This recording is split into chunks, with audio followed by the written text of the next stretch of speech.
Into order. We're looking at this late already. So every precious moment we can save. I'm Kent Russell. I was here last year as your elected president, and I'm standing in for our president, Gail Whites, who's unable to attend today. So I call to order the 184th annual meeting of the Worcester County Horticultural Society, known to us as equally long-winded title of the New England Botanic Garden at Tower Hill. We're never short of words around here. For those of us joining us on Zoom, the closed captioning is activated. Please note that it is done by AI and therefore it's not perfect.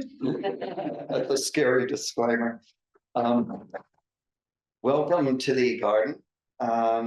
It's now very close to 200 acres, and it sits on the ancestral homelands of the Hatsamamitsko Nipnunk band, the Native American group who lived here for thousands of years, with an intimate knowledge of the ecological process, interdependent relationships between them and nature, and cycles of abundance and decline of food and medicinal plants.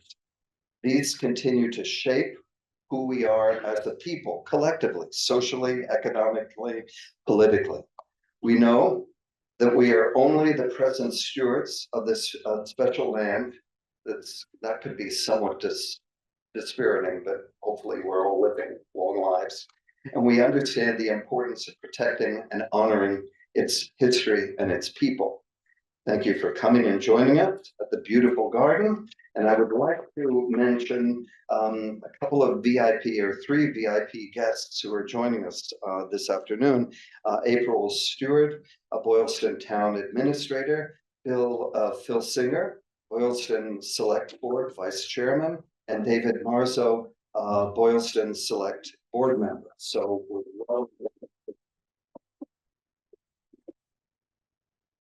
we thank these elected officials from our own town here who support us, and we feel a special connection, obviously, with this particular community. I'd like to introduce Rick Leaf, the board's secretary,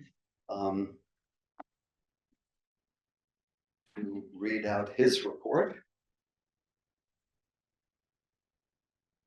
Thank you, Kent. Good afternoon, everyone. I've got a couple of housekeeping things to do here, and then I'll be out of here in just a couple of minutes. First off, we had 77 members submit their votes during registration. So this fulfills the quorum of 60 members that we need to hold the meeting. So we are an official meeting today. So thank you for coming and joining our official meeting. I'd like to now make a motion that we waive the reading of the 183rd Worcester County Horticultural Society annual meeting minutes. Is there a second to that motion? Second.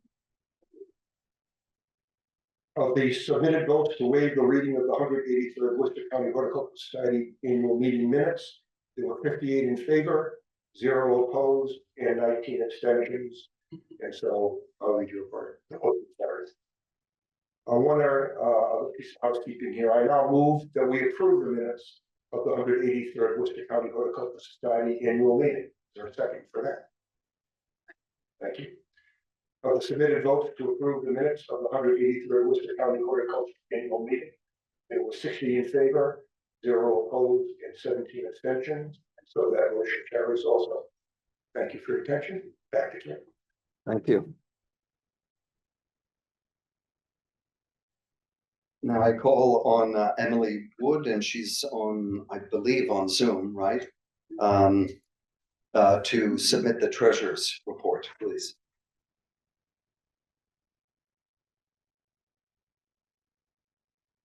She'll appear eventually. I'm not going to step in for treasurer that much. I can tell. Can you guys hear me okay? Can everyone hear me? Sorry, I my camera's still off. It's not letting me turn it on. Say the microphone, yes. Well, we can hear you. You're okay, perfect. Awesome. So if you don't mind, Diana, can you just click through to that first slide, which is fiscal year 2025 revenue? It's up. Okay. Perfect. Okay. So we concluded the fiscal year 2025 with a record-breaking $8.2 million in revenue, which is the highest in our history. And as you can see in the pie chart that's there, about 3/4 of this came from earned revenue, which we're going to touch on the next slide. And the remaining quarter or so is generated through the dedicated efforts of our advancement team and all the vital support provided by our endowment funds, which we'll also dip into a little. So we can skip to the next slide where we'll look at earned revenue. Perfect. So like I just said, the earned revenue streams comprise the largest portion of our 2025 revenue. Admissions accounted for an impressive 39% of this category, which I think is a testament to the enduring appeal of the beautiful gardens, the dynamic exhibitions, all the vibrant events, and the strength of our marketing efforts in attracting visitors both near and far. Building on this, the garden shop last year achieved a remarkable milestone by surpassing $1 million in gross sales, which was a record-setting accomplishment for fiscal year 2025. Program fee revenue stems primarily from our education programs. And then there's also private events. And so if we can go to the next slide to look at expenses. So to generate 8.2 million in revenue, we did incur about an equal amount in expenses. The majority of these were dedicated to programmatic activities that support our core areas, which are horticulture, education, visitor services, and the garden shop. And then the other expenses are relating to our private event rentals. And then the next slide, please. So next, we'll look at income and expense. So the 5-year trend, which you can see here broken out by year, highlights the remarkable growth of the garden. From fiscal year 24 to fiscal year 25, both revenue and expenses increased by $1 million, reflecting continued investment in our mission and our operations. Notably, revenue has nearly doubled since fiscal year 21. It's important to acknowledge that fiscal year 21 was still impacted by the pandemic, but through the dedicated efforts of the NEBG management team, we successfully secured federal support, which is a critical measure that allowed us to maintain operations and to preserve staff employment during what was a very challenging period. And then next, we'll look at the portfolio. So a significant portion of our assets are held in the endowment, and this plays a vital role in supporting our ongoing operations. So the slide we're looking at here shows the endowment's growth over the past 5 years. Notably, since fiscal year 21, the endowments increased by nearly $4 million. This reflects a combination of both favorable market performance as well as generous contributions to our endowed funds. In the white box within the bar chart, you can see the fiscal year returns. So that shows a snapshot of the annual progress and the stability of this essential resource to us. And that is my report. Thank you very much. Very impressive and optimistic. My report briefly, and I'll read from notes, which isn't my normal style, but I'm speaking on behalf of Gail Weiss, our president. So once again, I welcome you. And as you saw from the following slides, the garden is just exploding successfully, but it's also managing the growth effectively at the same time.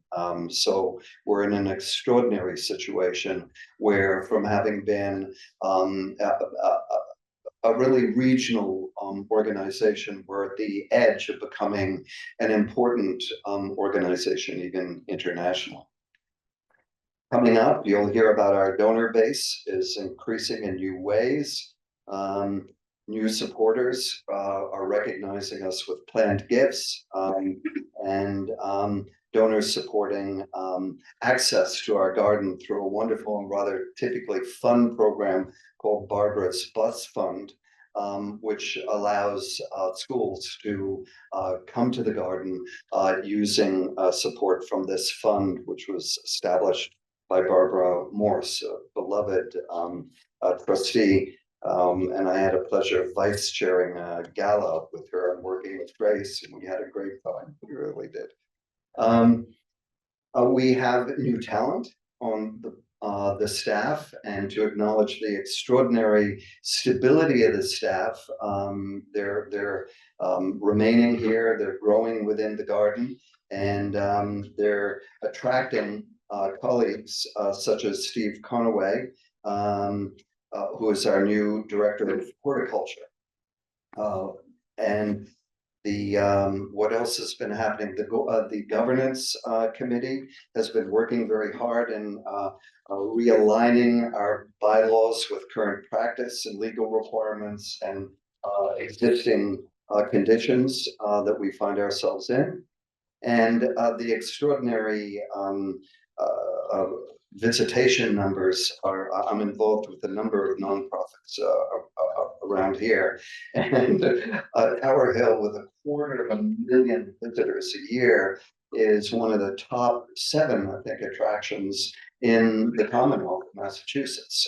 So we have a really important role when Grace Elton enters a room in Boston for a tourist meeting. She has real clout, which is kind of nice. And we're teaching more youth and adults than ever before under the leadership of the education department, 20,000 people. And we have, and this is astounding as well, 13,000 members of this organization. We are far from local, although our roots are here. This is who we are, and this is who we will always be, the Worcester County Horticultural Society. But we have now the potential for real global impact. So the garden is thriving. We have a good, strong strategic plan, master planning. We're entrepreneurial, we're nimble, we seize opportunities. We do high profile installations and art exhibitions, as you can see in the hallway, and their sculpture in the garden. The marketing strategy is given as very high profile across New England and even nationally. And finally, as you just saw, the sound management, the extraordinary administrative skill of the leadership here at the garden has created an opportunity for excellent operational execution to allow us to really thrive. So I call on now, let's see, the development report, right? Please, Jim. It's always terrible following Jim. He's such a great speech maker. Hello, everybody. Thanks for coming out today. As chair of development and a proud member of the board, it's my honor to share with you the story of a really remarkable year. A year not only punctuated by amazing numbers and milestones, but generosity, resilience, and a shared purpose. So let's begin with something worth celebrating: membership.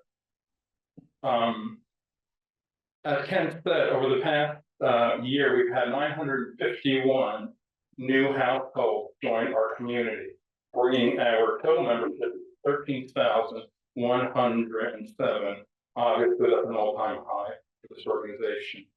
And for reference of those that are in this room that are as old as me, 10 years ago, we had 3,500 household members as a form of reference.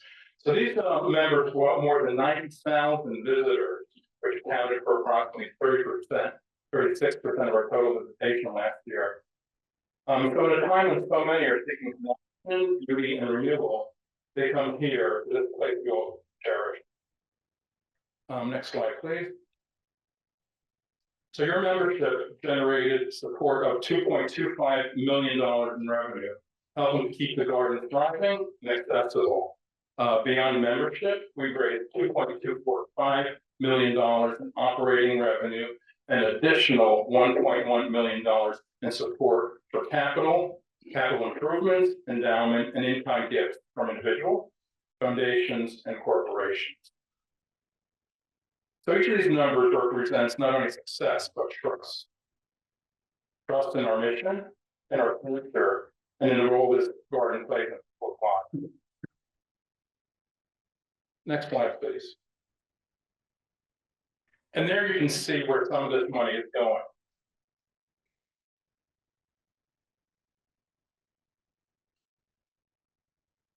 Next slide, please. I'm also pleased to report continued growth in our perennial society, our planned giving society. We had 13 new members this year. The circle now includes more than 100 individuals who have chosen to leave a lasting legacy to the garden.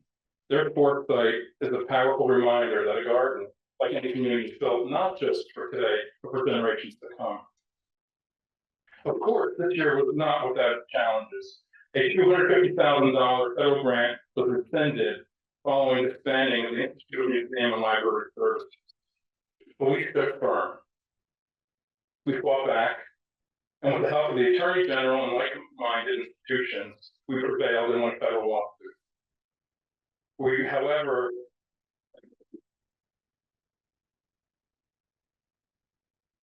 we remain cautiously optimistic that these funds will be restored.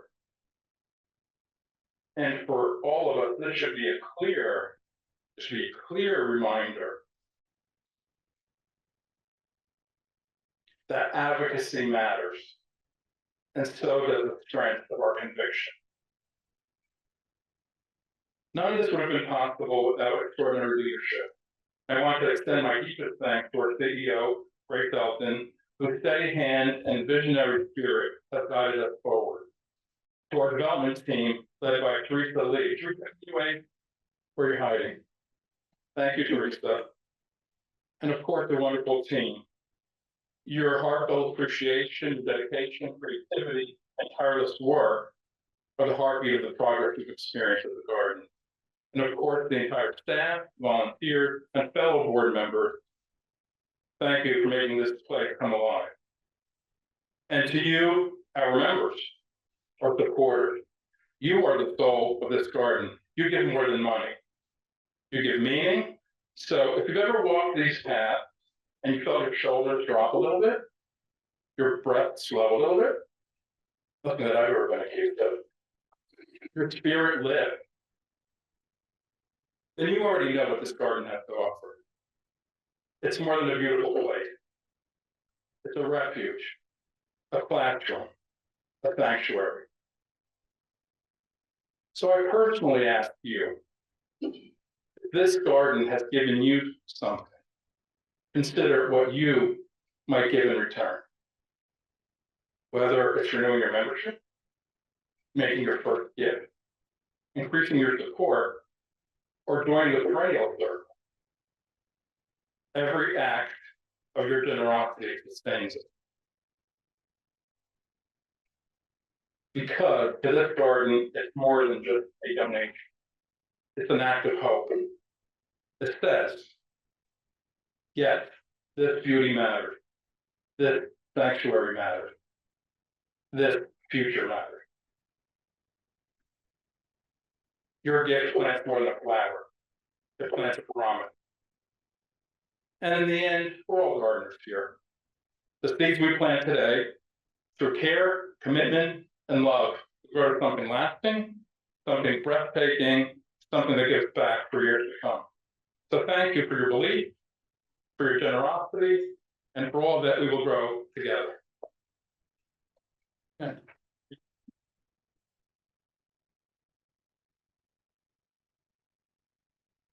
Yeah, I told you. It's hard to I know. follow the good one.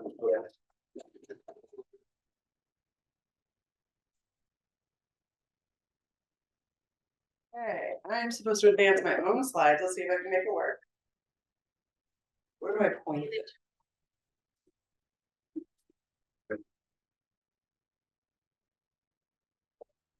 First hurdle covered. All right, everyone. I am Grace Elton, CEO of this fabulous garden. And I also wanted to thank you all for joining us at the 184th annual meeting of the Worcester County Horticultural Society. This year was a pretty remarkable year. It had a lot of meaningful growth for the garden. You've already heard some of the numbers from Kent and from Jim. I'm just blown away by this visitation number of 250,000 visitors. Jim was telling you about that we only had 3,500 members back in 2013.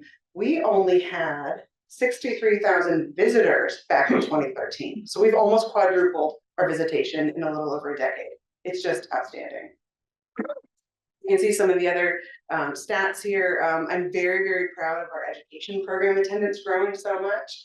I really don't know how we're doing it with the number of staff we have. So congratulations to your team. I'm so proud of the high quality programming that we're putting out for youth and adults every year.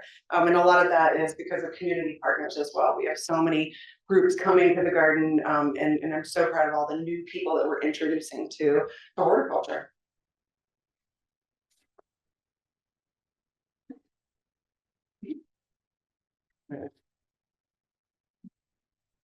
Next slide.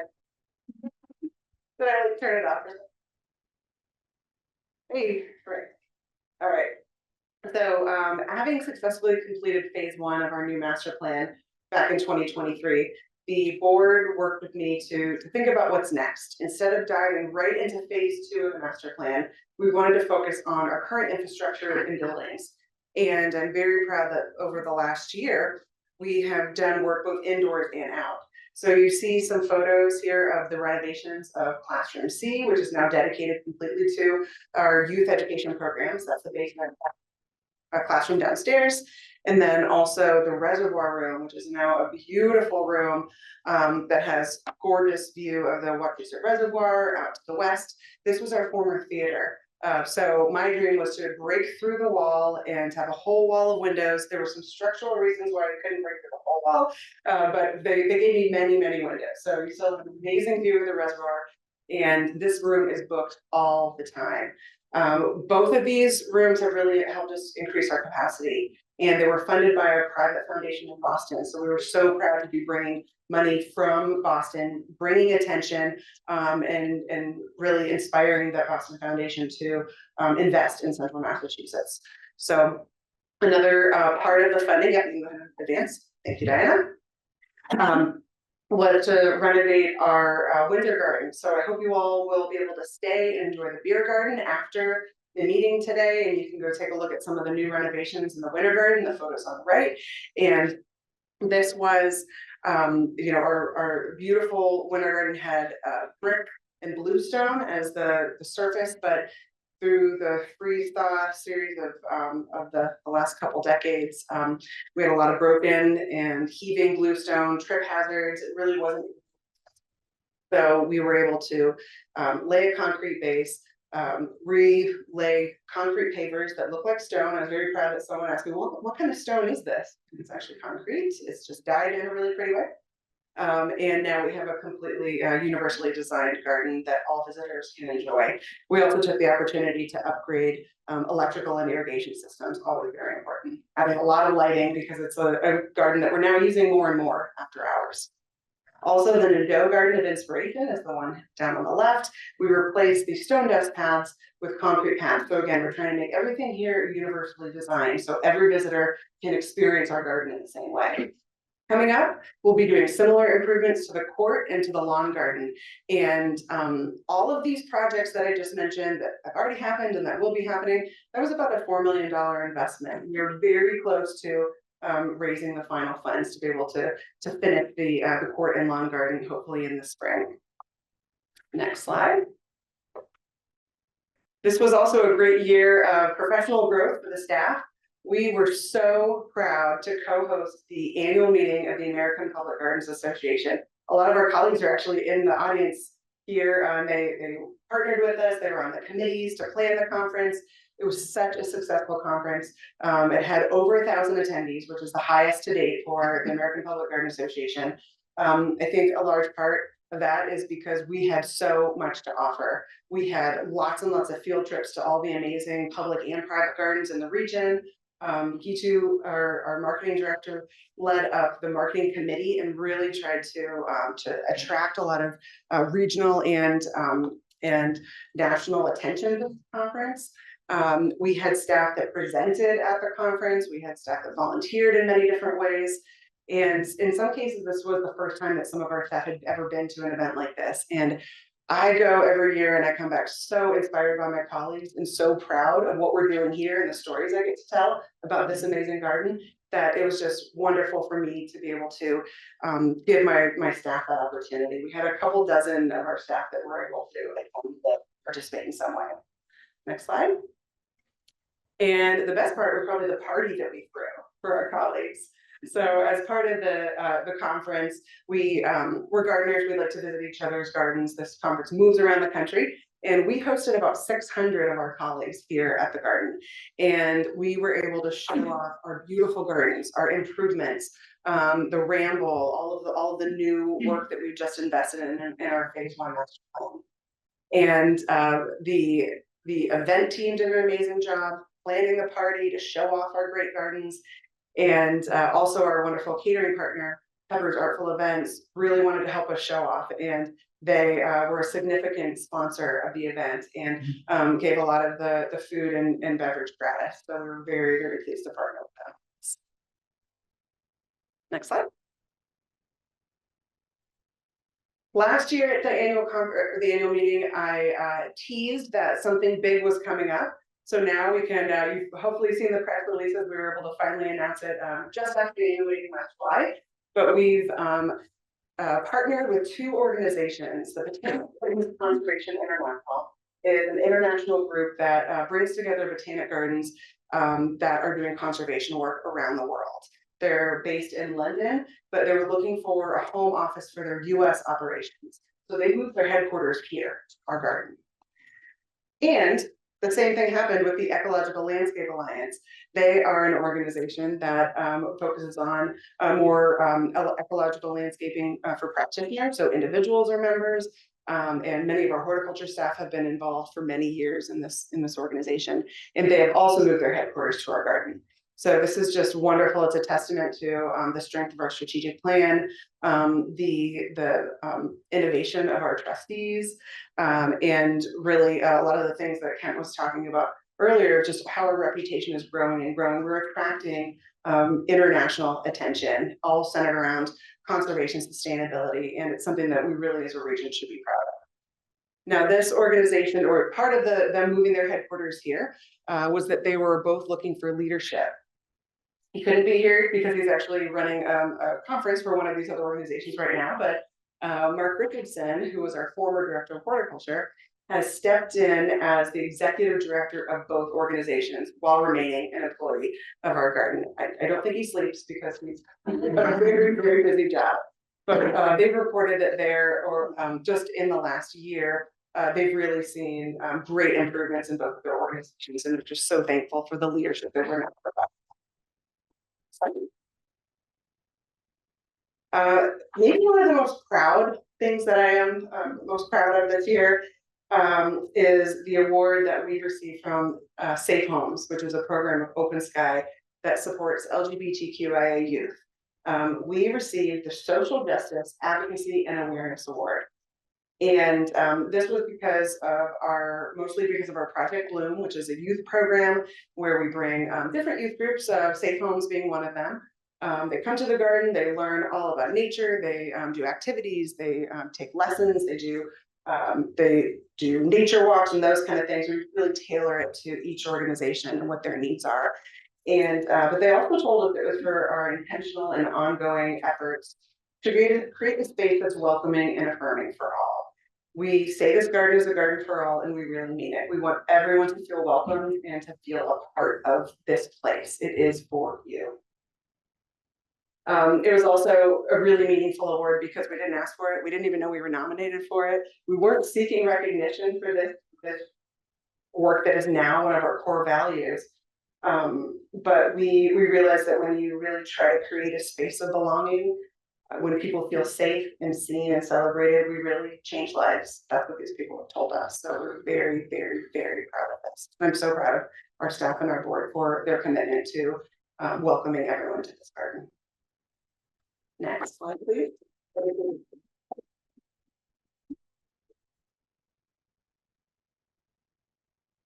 Jim told you a little bit about the IMLS grant that was rescinded and then restored temporarily. We're crossing our fingers that it will stick and it won't be rescinded again.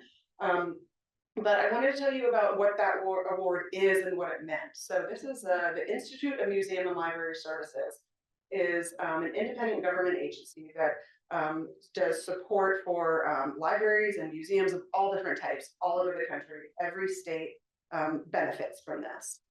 And this was our first ever federal award, and it was a $250,000 grant that will support our collections efforts. So we were able to hire a plant recorder, the first full-time plant recorder in the garden's history.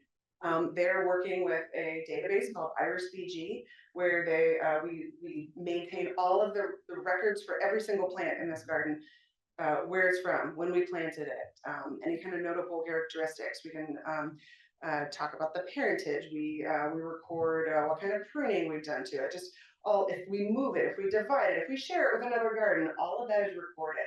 We are a living museum. We are accredited by the American Alliance of Museums, and keeping those kind of records are really important. If you think about an art museum, you're going to know who the artist is, where it came from, what the provenance of that painting is. The same thing applies to plants, and that's part of what is required to keep our accreditation through AAM. So we've had a database, we've kept it up to date in various ways with various staff, but now we have a dedicated person. She's now working with these grant funds for 3 years to inventory the whole woody plant collection and the conservatory collection and map everything. So this was a snowy photo. I thought it would feel good like to look at snow on a winter day, but it's kind of cool today, so it didn't really work out. But if you look at that, you can see she has survey equipment and she is mapping the tree next to the farmhouse here. And the GPS coordinates will live in that database. And eventually, I actually took a screenshot from my old printer because we used IrisBG and mapped all the plants at that garden. You'll see something like the top right. If you type in Styrex, if you're looking for the Styrex on the property, all these little dots will pop up and you'll be able to find the plant you're looking for. You'll also be able to find, hopefully eventually we'll have like named trees and benches and features. So if you want to find the bench that you dedicated to a family member, you'll be able to find it yourself on your phone or at home on a computer. Anywhere in the world, you can search our plant records database and see photos, see maps, and it'll be a great tool for conservation reasons. You can share information with other botanic gardens. And then, just professionals and home gardeners alike can learn from our collection here. And so that's why this award is so important. Some people say, well, who cares? You lost a small award, it's your first federal award ever, but it really gets down to the meat of what makes us a botanic garden, what makes us keep our accreditation, and how we're sharing our mission out to the world. I want to thank some elected officials who really took a stand for us, and most notably Robin Kennedy. When we first lost our funding, they were in the budget process, as we know we still are in the state, and she was able to put an earmark in the Senate budget was approved to replace the funding that was lost. I really appreciate her going the extra mile for us and supporting us in this way because she believes in our mission so much. And so cross the fingers that we make it through the full state budget, because then we would have funding to make sure that we support this project, and then we can expand to other parts of our mission as well. So if you have any influence, please use it because we want to make sure that we maintain that. But I just wanted to thank her so much for her support. And a lot of it is because of the advocacy and outreach work that Jim was talking about and why it's so important. So many of you as our members reached out to your elected officials when we first lost our grant to support us. You offered words of encouragement. So if nothing else, the silver lining was that we reached more people, and we really got people fired up about plants. So, you know, I see that part as a win. So, next slide, please. As Kent mentioned, we have a new director of horticulture, and I wanted to acknowledge Steve. He's in the back, Steve Conaway. Welcome to the garden, Steve.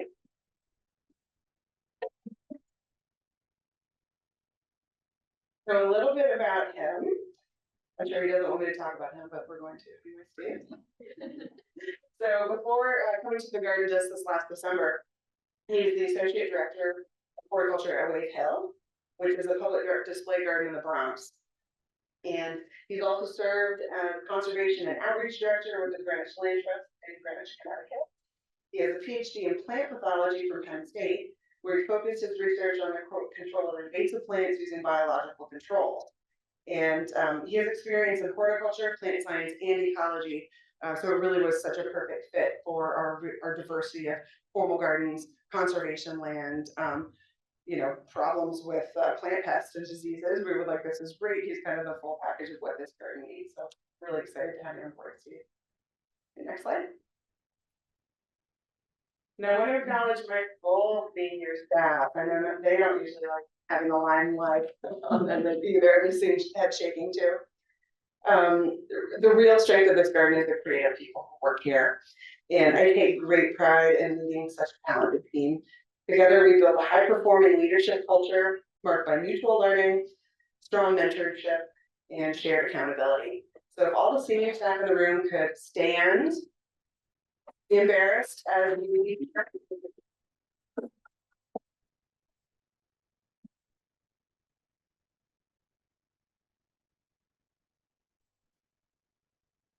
I'm so proud of you all, and it's so wonderful to work with you. I'm also so proud to have such a fabulous board. They're supportive, they're entrepreneurial. They let me do wacky things like move headquarters of international organizations to our garden. And it's just so wonderful. This growth could not have happened without support. So that concludes my report. Thank you all so much.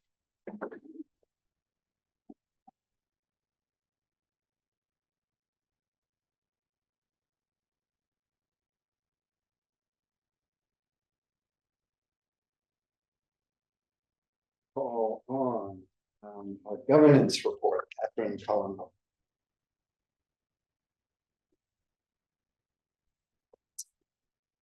Just as with a garden, it's important to restore and renew and cultivate. It's important to do that with the governance of an organization. And the governance is the board of trustees and essentially the constitution, the bylaws that allow it to function. And that is the role of the governance committee. So I'm here today to make motions on two of those topics. The first is with respect to our board of trustees, and it will cover our proposed slate for the coming fiscal year, which includes both our new trustees, trustees who are renewing for another term, and trustees who will be officers in the coming year. So I move to make the following nominations in accordance with the nominating slate that is made available online for members. And I'm going to ask, as I call your name, please to rise. And we're going to have a series of these for different categories. And I'll ask each group to rise and then sit and rise and sit so that others know who you are and understand who their trustees are. So first, I will be nominating Richard Leaf, Shaman Melville, and Emily Wood for a second 3-year term as trustee.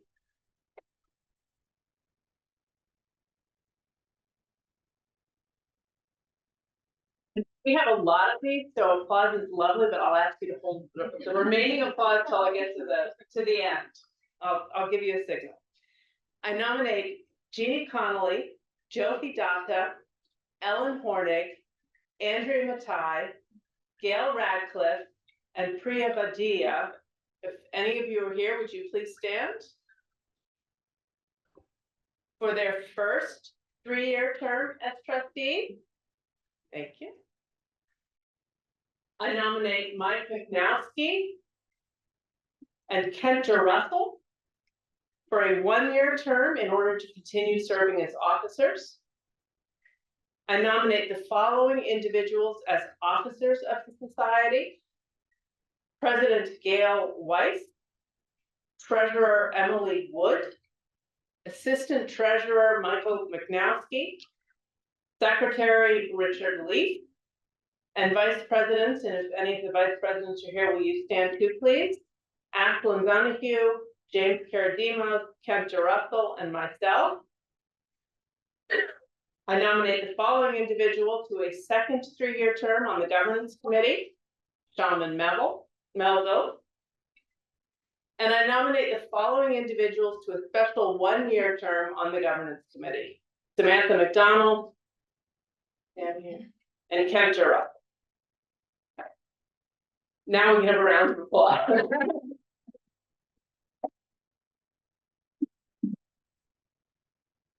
I request a second on those motions. Second. Of the submitted votes, there were 62 in favor, 0 opposed, and 15 abstentions. So the motion carries. Our second motion today is with respect to the bylaws. And I want to first of all thank all of the members who took the time to read and look over the lengthy materials of the bylaws.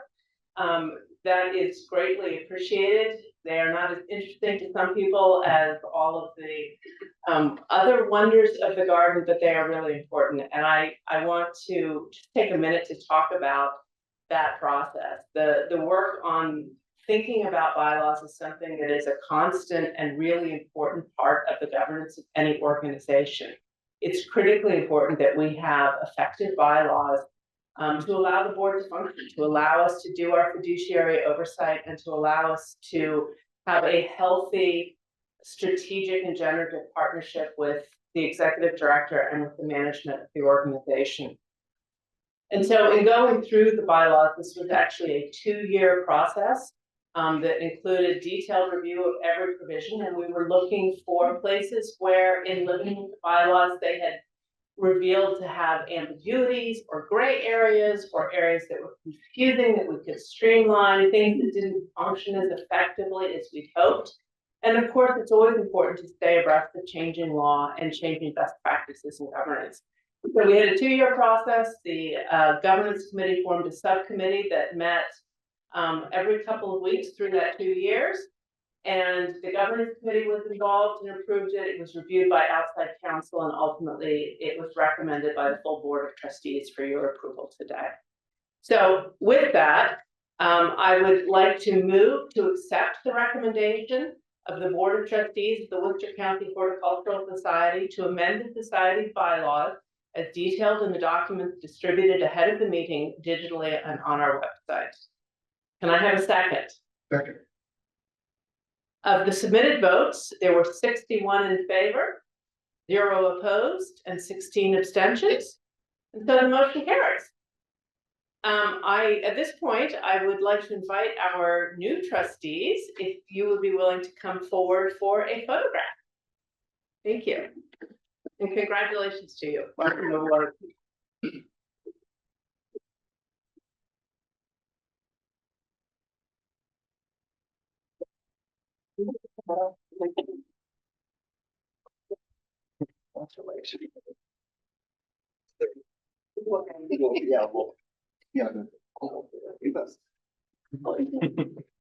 COVID votes.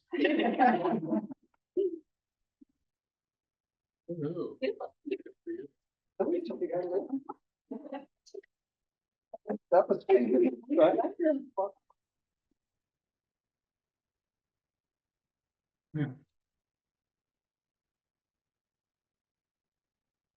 Annual meetings have a life of their own.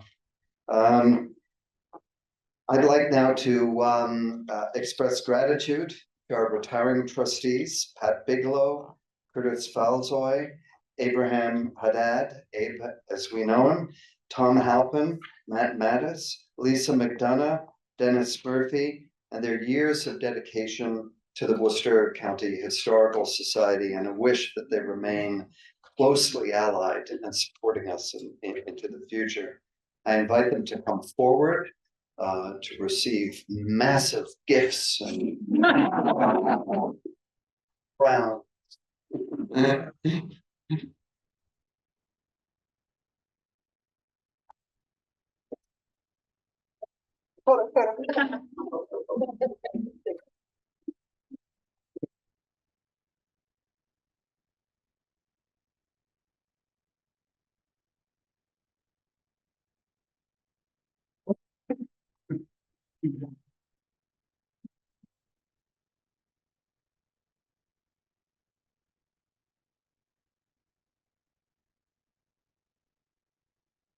Hey, I invite Grace to the podium.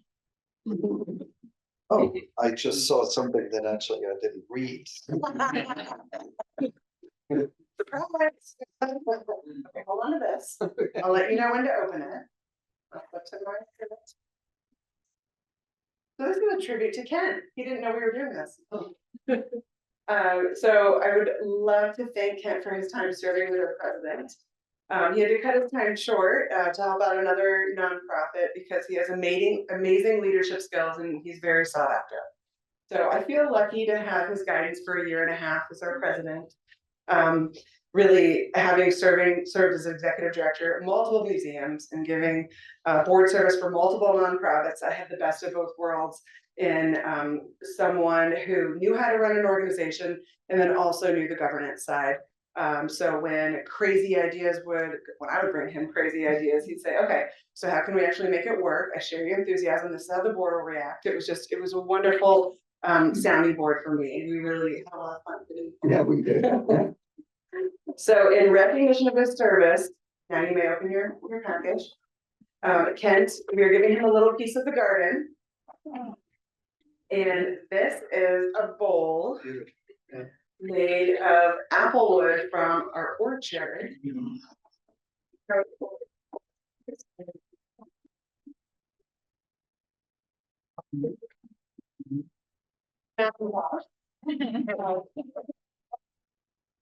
And many of you, well, you've seen the baby apple trees, but many of you were well aware of our historic apple orchard that we had to remove because of fire blight. I heard John Bunker was here, who helped us restore the orchard. So you have to take a look at this, John, if you haven't seen it yet. And we are so excited that John has helped us save the orchard. The trees that you see out there have the same genetics as the original orchard trees that we had to remove because of the fire blight. So these are one of the original trees. So can take a piece of this. I hope it gives you inspiration and you think about our garden. And we just are so appreciative of everything you did for us. Thank you.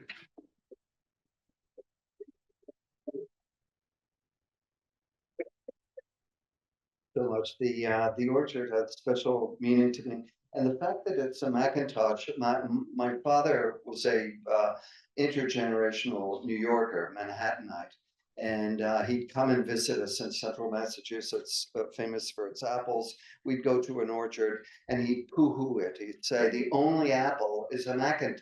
All these others, I don't know what you're. So thank you. That's double meaning. So now to get back to our agenda, take a moment to remember those who have lost over the past year. Gladys Bosenhart, trustee emerita, Tommy Dearborn, a good friend of mine and my wife's honorary trustee, Joyce Fuller, trustee emerita, Ken Hendenberg, trustee emeritus, Pam J, trustee emerita, Jean McDonough, honorary trustee, and Wayne Mezzett, trustee emeritus.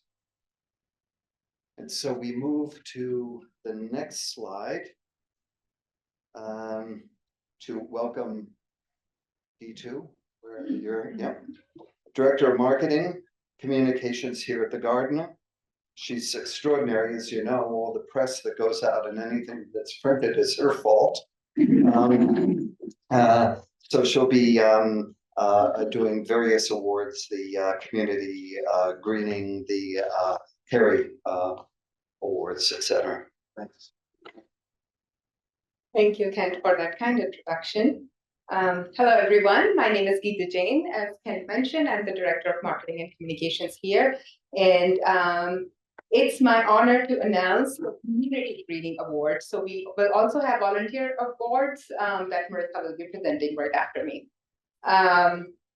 So the Community Greening Awards honors the efforts of individuals and municipalities, nonprofits, or community groups using plants and gardening to bring people together or address a public need. Projects which can take place across New England must meet a variety of sustainability standards. Recipients are nominated each year by members of the public. The 2025 Community Greening Awardees include 4 community organizations and 1 municipality in Massachusetts. State Representative Megan Kilcoyne and State Senator Robin Kennedy have sent citations honoring each project. Please come forward for a photo opportunity after I describe your project. This is in no particular order. Berlin Community Garden. For 12 years, this garden has been serving families by providing free plots to those in need, donating weekly produce to local food pantries, and doing a seed and seedling swap. All gardeners commit to using organic techniques, and plots are celebrated for their creative designs. Congratulations to Berlin Community Garden. Deborah, will you please come forward to receive your award and for a photo op?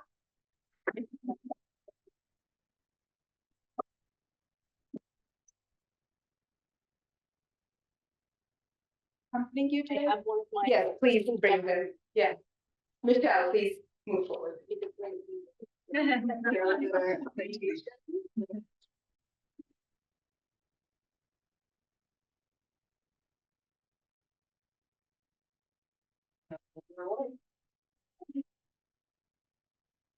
What they're gonna do.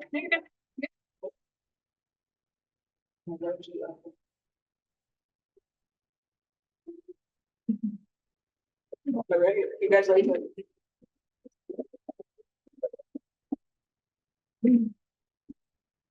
Thank you. Next slide is, next project is Clark Street Community School Garden in Worcester. Educator Charlene Preston started this passion project many years ago. Today, students tend 5 raised beds, a pumpkin patch, multiple fruit trees, a native pollinator garden, and bulbs around the school. Through gardening, students at the school learn lessons on how to grow their own food, witness the power of how gardens transform spaces, and experience the joys of getting their hands dirty. Congratulations to the school. Charlene, will you please come forward? And if you have any friends with you, please bring them with you.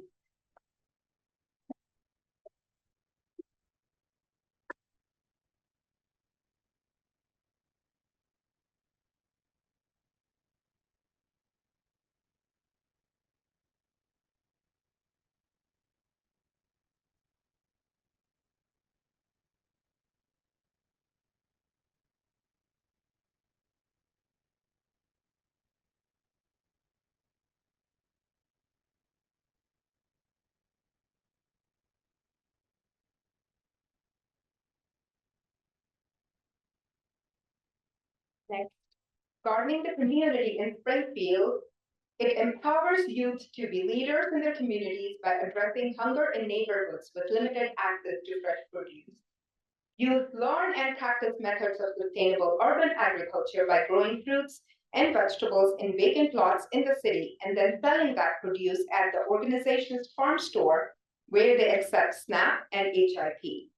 Not only do participants gain gardening skills, they also gain deeper knowledge of the ways institutionalized racism impacts food access and the power of community in driving social change. Unfortunately, our friends from Gardening the Community couldn't attend today, but we congratulate them and we will send the award to them. We have also learned that their state representative and senator will be presenting the citation to them in their home city of Springfield, Massachusetts.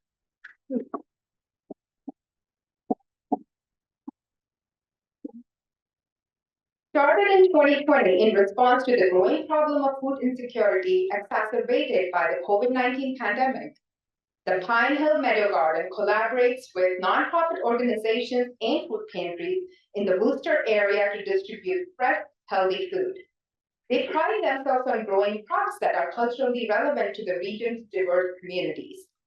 In only a few short years, this entirely volunteer-run garden has provided more than 5 tons of produce to the community. Congratulations to Pine Hill Meadow Garden. Diana?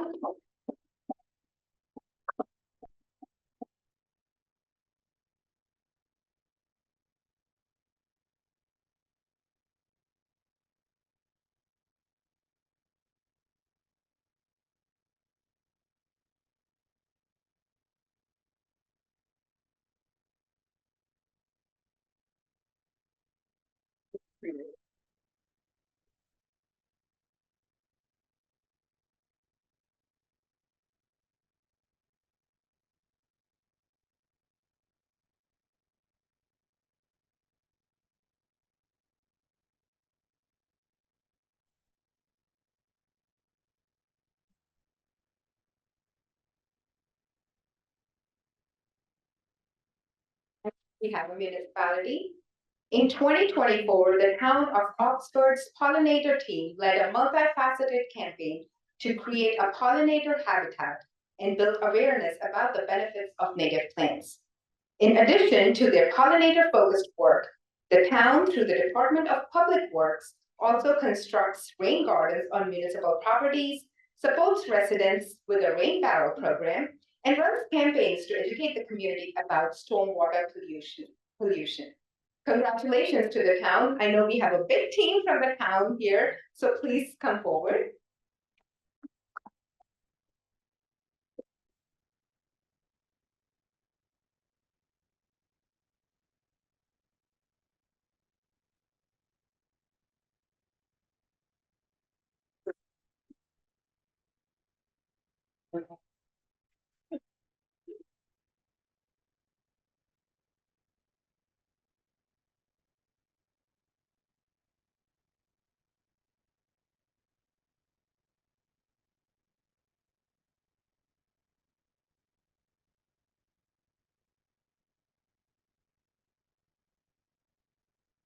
Congratulations again to all the awardees. I just want to mention that the nominations for FY 2026 Community Greening Awards are now open through August 28th. So if you all know of a worthy project that creates beautiful, sustainable, and usable green spaces, please consider nominating them. More information and criteria can be found on our website at nebg.org and through the QR code on the screen. Thank you again. And now I will invite Marissa.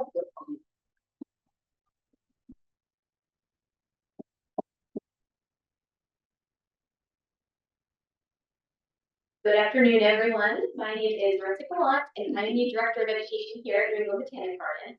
And I am pleased to be here today to present the 6th Annual Volunteer Award to not just one, but 2 outstanding and amazing volunteers, Penny Gambino and Laura Booth. As this year's awardees, Penny and Laura will receive a certificate of appreciation and a private lunch with CEO Grace Elton. The annual volunteer award is presented to volunteers who have demonstrated outstanding service to New England Botanic Garden. The nominations come from our staff and are reviewed and selected by the awards committee in conjunction with the volunteer and intern coordinator. So Penny and Laura have been volunteering with New England Botanic Garden for a combined 21 years. Throughout their tenure, they have given not just their time, over 3,000 hours of it, but have also shared their passion for working with plants and people that has helped our flowers and our community to bloom. While Penny prefers getting her hands dirty in the soil and whispering words of encouragement to our plants, Laura spends most of her time educating our youngest visitors, inspiring the next generation of budding botanists. They may support us in different ways, but together they share a passion for this garden that's impossible to miss. Whether they're greeting guests with a warm smile, leading a guided tour with enthusiasm and expert knowledge, they always leave visitors better than they found them, sometimes with fun facts, or sometimes with fairy wings. Laura started volunteering at the garden in 2014, and since then has given 1,567 hours. She supported nearly every department at the garden, but is especially active with education, often helping out with our strange or less desirable tasks, like cleaning out jars or cutting and stringing paper wings. She has volunteered for nearly every type of public event or youth activity we've hosted, and is one of our go-to tour guides. We even let her drive a golf cart. During her volunteer shifts, she can often be seen sporting her signature volunteer vest filled with dozens of pins, or will show up in full costume for our themed events. From cutting thousands of petals for a winter lights display to sharing the magic of the garden with her youngest visitors, Laura is the kind of volunteer who finds a way to help before we even know we needed it. Penny began volunteering at the garden in 2015 and has given an equally amazing 1,659 hours of service. Over the years, she's become a true fixture of the horticulture team, tending to nearly every garden bed on the property, with incredible care, attention, and a deep understanding of the living landscapes that she helps to nurture. Her love for plants is obvious, but so is her dedication to the people who care for them. Penny plays an invaluable role in mentoring new volunteers, always welcoming them with patience, kindness, and a healthy dose of humor. She's known for her quick wit and ability to boost spirit, especially when our horticulturists are in the weeds, literally and figuratively. Whether we're scrambling to find help for a massive planting project, short-end tour guides, or desperately in need of 50 handmade magic wands, we know we can count on Laura and Penny to show up and get the job done. It's clear to anyone that interacts with either of these amazing volunteers that they are truly committed to New England Botanic Gardens' mission of creating experiences with plants that inspire people and improve the world. Laura and Penny, I'm so happy to present you both with this well-deserved award. Thank you for your tireless dedication, your jokes, your generosity. We're so lucky to have you a part of the New England Botanic Garden family. Come on up and join us.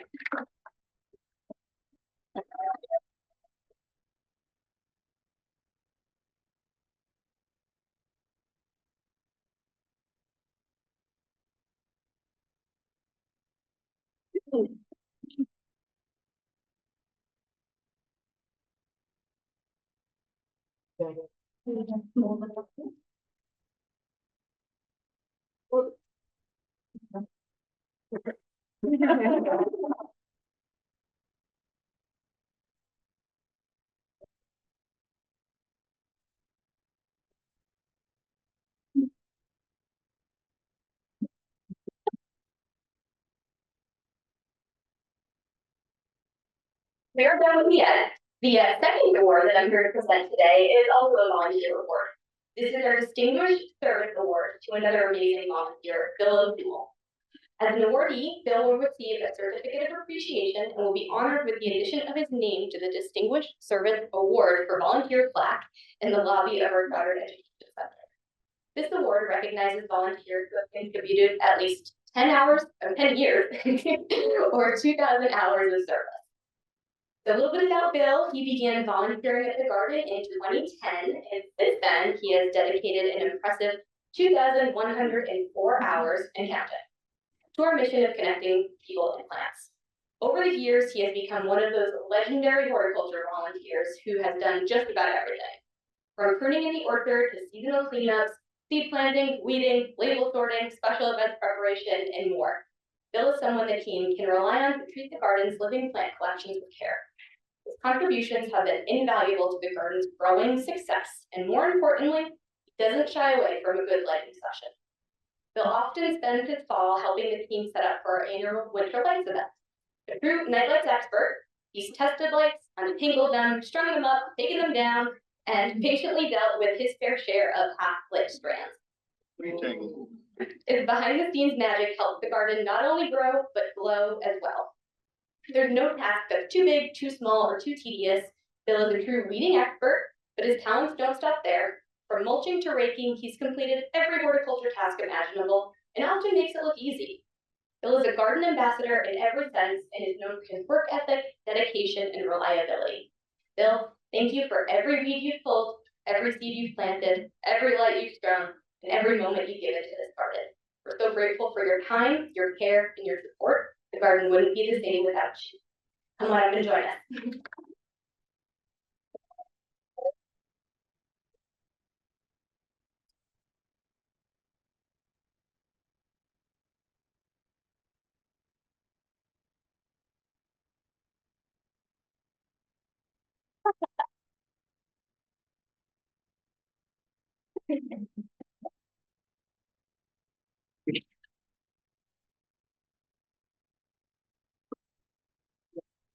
And I'm going to bring Steve Conway up, our Director of Horticulture, to give us the Cary Award.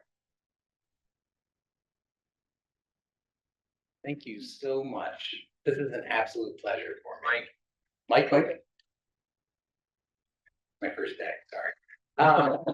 The Cary Award is presented to an individual who has demonstrated excellence in horticulture as faculty, landscape practitioners, plant breeders, nursery professionals, and horticulture researchers. It is one of our organization's top honors for lifetime achievement. It is my absolute privilege to announce this year's Cary Award recipient. Author, MIT and Harvard University researcher, bonsai expert, ginkgo whisperer, taxonomist, urban ecologist, and all-around horticultural treasure, Dr. Peter Del Tredici. Please join me in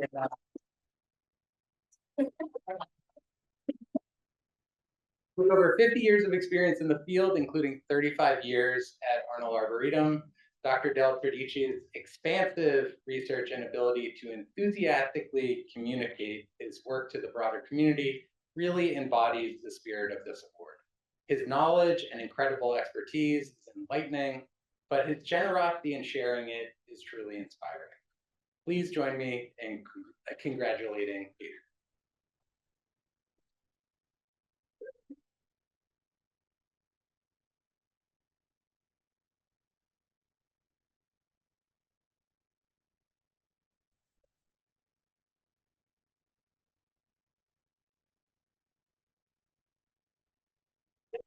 My first day.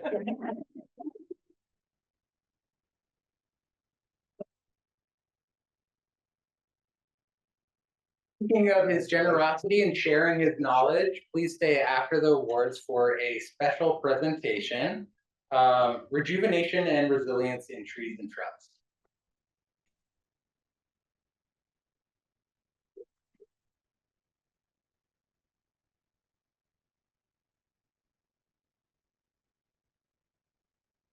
Okay.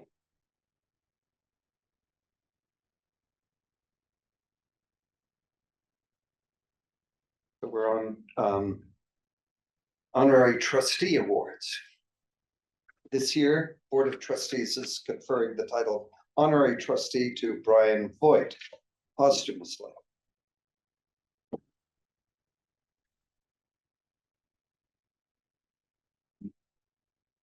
It's with deep respect, admiration, and affection that I stand before you today to honor the extraordinary legacy of Brian Vogt, a true giant in the world of public gardens and someone whose impact on NEBG was immense.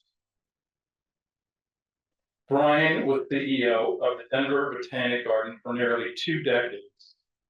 Under his visionary leadership, that garden flourished and redefined what a public garden could be. It became more than a landmark. It became a cultural force and the most visited public garden in the United States. His influence was national, even international. For those of us who had the privilege of knowing him personally, his greatest gift wasn't just the institutions he shaped, it was the people he inspired. Brian was, for me, and for many of us here, a guidepost. When I was serving as president of our garden, there was a moment we were trying to start a new path forward. It felt uncertain, some would even consider it risky. And as luck would have it, Brian was in town for an APG conference, which he was president of at the time. And he came out to speak to our board and staff. It was that particular moment that changed the history of this organization. He made us believe that if we stay true to our purpose and brave in our choices, anything was possible. He was generous with his time, open with his ideas, and sharper than a pair of Felco pruners. Brian always offered his wisdom freely and with clarity, compassion, and a kind of gentle confidence that made you feel you could do more than you can even imagine. He had a way of seeing possibility where others saw limitation. And he encouraged us boldly, joyfully, and persistently to see that possibility too. His belief in gardens, especially public gardens, was rooted in a belief in people. He championed diversity in every sense: biodiversity, cultural diversity, and diversity of thought. He believed that gardens could be engines of change and safe harbors in uncertain times. He truly believed that beauty should not be a luxury for the few, but a birthright for all. Today, in recognition of his extraordinary contributions and in gratitude for the wisdom, guidance, and spirit, the Board of Trustees of the Worcester County Horticultural Society has voted to posthumously bestow upon Brian Vogt the title of honorary trustee.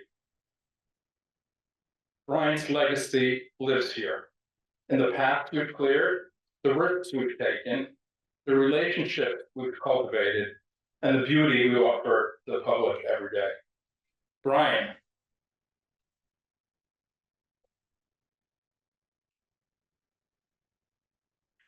Thank you. Thank you for your example, your mentorship, and your heart. You helped grow something extraordinary we will do our best to tend to well. Thank you.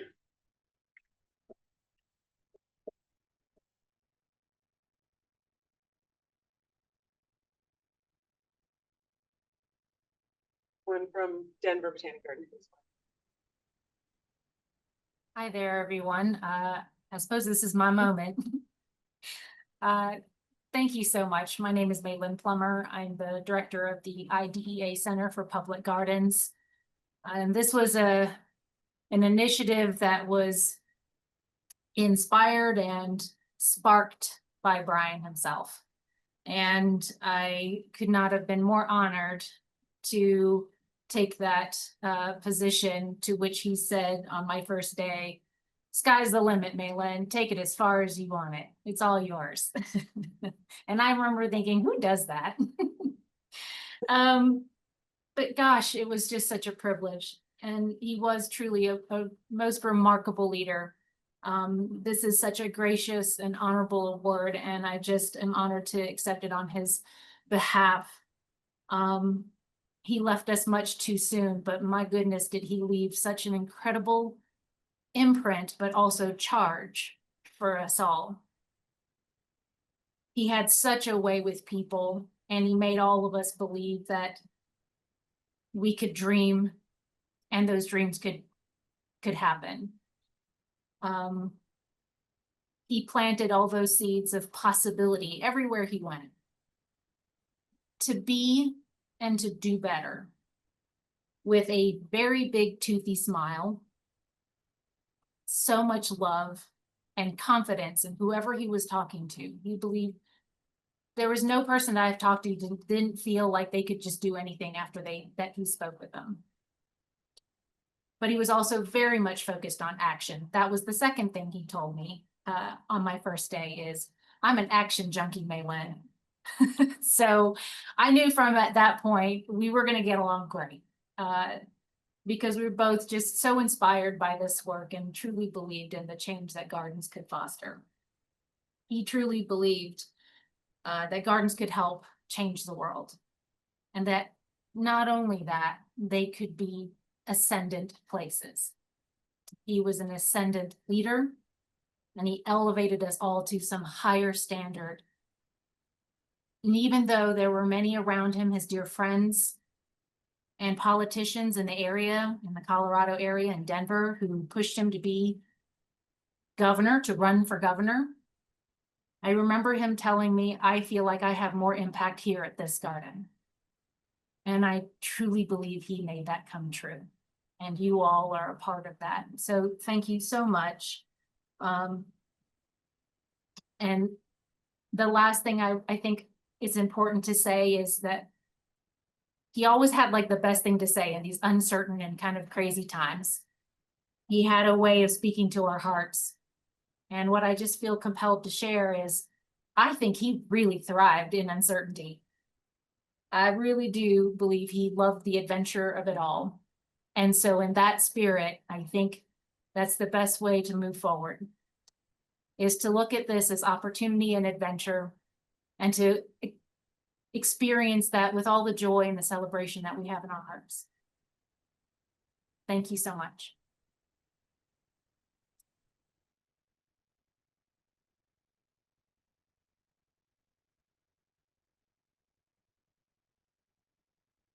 Thank you so much for those moving words.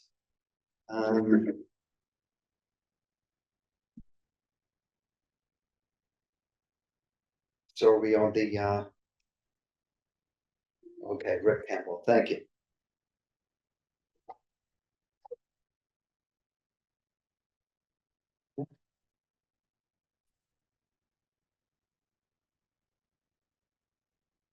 All right, it's my pleasure to announce that the Worcester County Horticultural Society Silver Medal is being presented to Rick Kimball.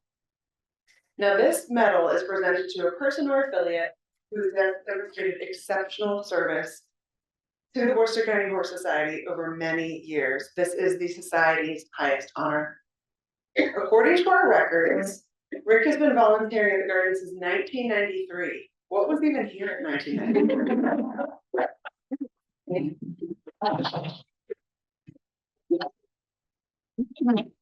2017, when we established the Distinguished Service Award that you just heard about, his hours came in at 3,582, and it's now estimated that he's given more than 4,600 hours of volunteer time to the garden.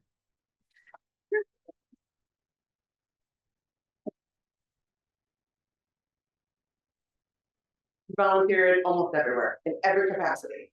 When the staff was much smaller, he worked at the front desk, the membership table, and as a general greeter. Prior to the restoration of the apple orchard, Rick gave weekly tours of the orchard in the fall each year, sharing horticultural knowledge. But it was out in the gardens where Rick spent most of his time. In the early years of the garden, when the horticulture team only had a few members, Rick and the other volunteers helped to establish the formal gardens that we still enjoy today. April Tugas, who was the former horticulturist and former volunteer and intern coordinator for the garden, she nominated Rick for this award. And we asked her if she had any memories that she wanted to share. And she says that she fondly remembered working with Rick for so many hours in the lawn in the secret garden. And a few years ago, she recruited Rick and a number of other tough Ed Nail volunteers to help plant a mini daffodil field around the outer edges of the secret garden. This is the display that you see when you now come in the entry drive. So definitely keep an eye out for that. It gives you a taste of what's to come with the 20,000. And the ground was solid. Their wrists were hurting from digging. And Rick shared that the area was once a staging area for construction of the lawn garden. And there were many numerous heavy pieces of machinery compacting the soil. So they were literally digging in concrete. With perseverance, they were able to plant hundreds of bulbs. And April greatly appreciated Rick's insights. His institutional knowledge has been invaluable to the other volunteers and staff members over the years. And being able to share the history of the installations of the gardens and the organization of the whole has always brought Rick great joy. So on behalf of the Worcester County Horticultural Society, it is an honor to bestow the silver medal on Rick Kimball. Rick, please come forward.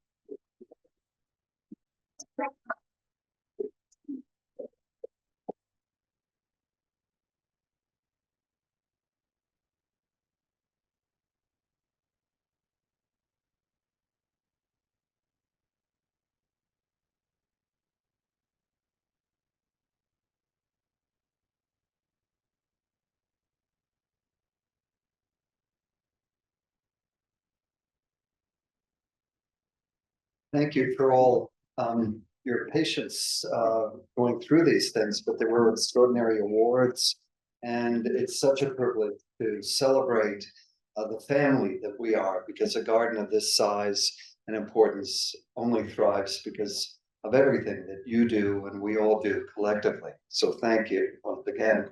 That includes the staff, everybody here, and everybody who's been associated or supported the garden.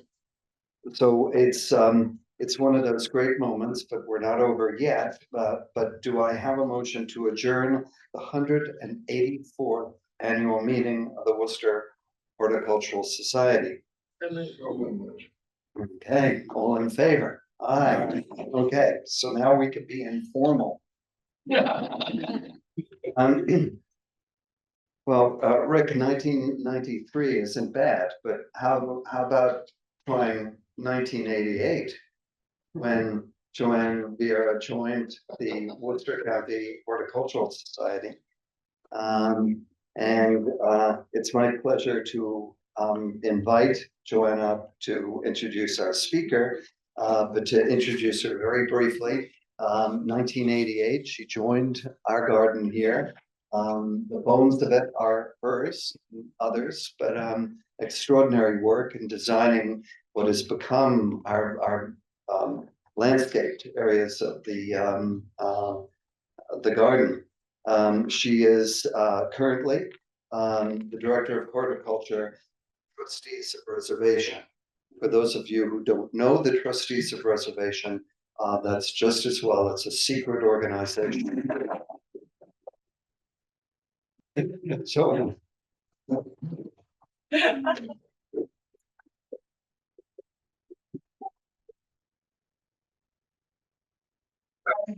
all about the trustees.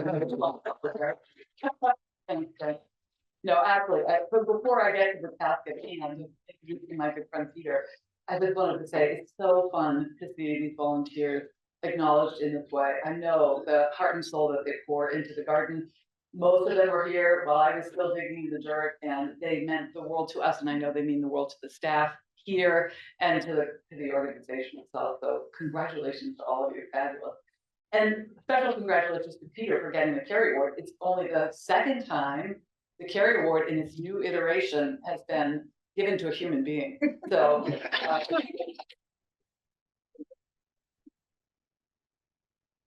think I was sure today. Yeah.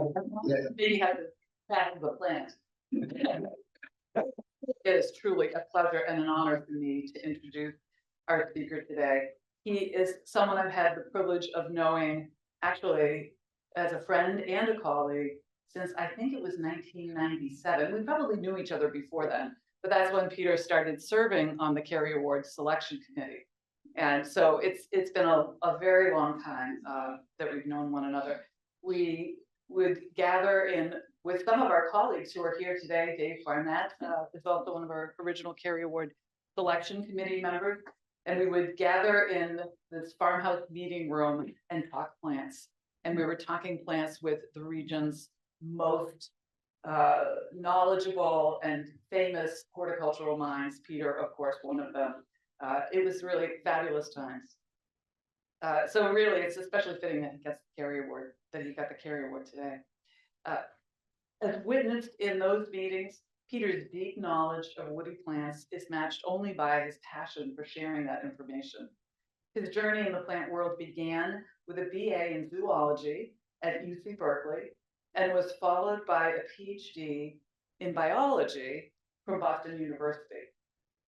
But it's really his hands-on, many decades of curiosity about plants and his commitment to really understanding trees and shrubs in all their details that really defines Peter's career.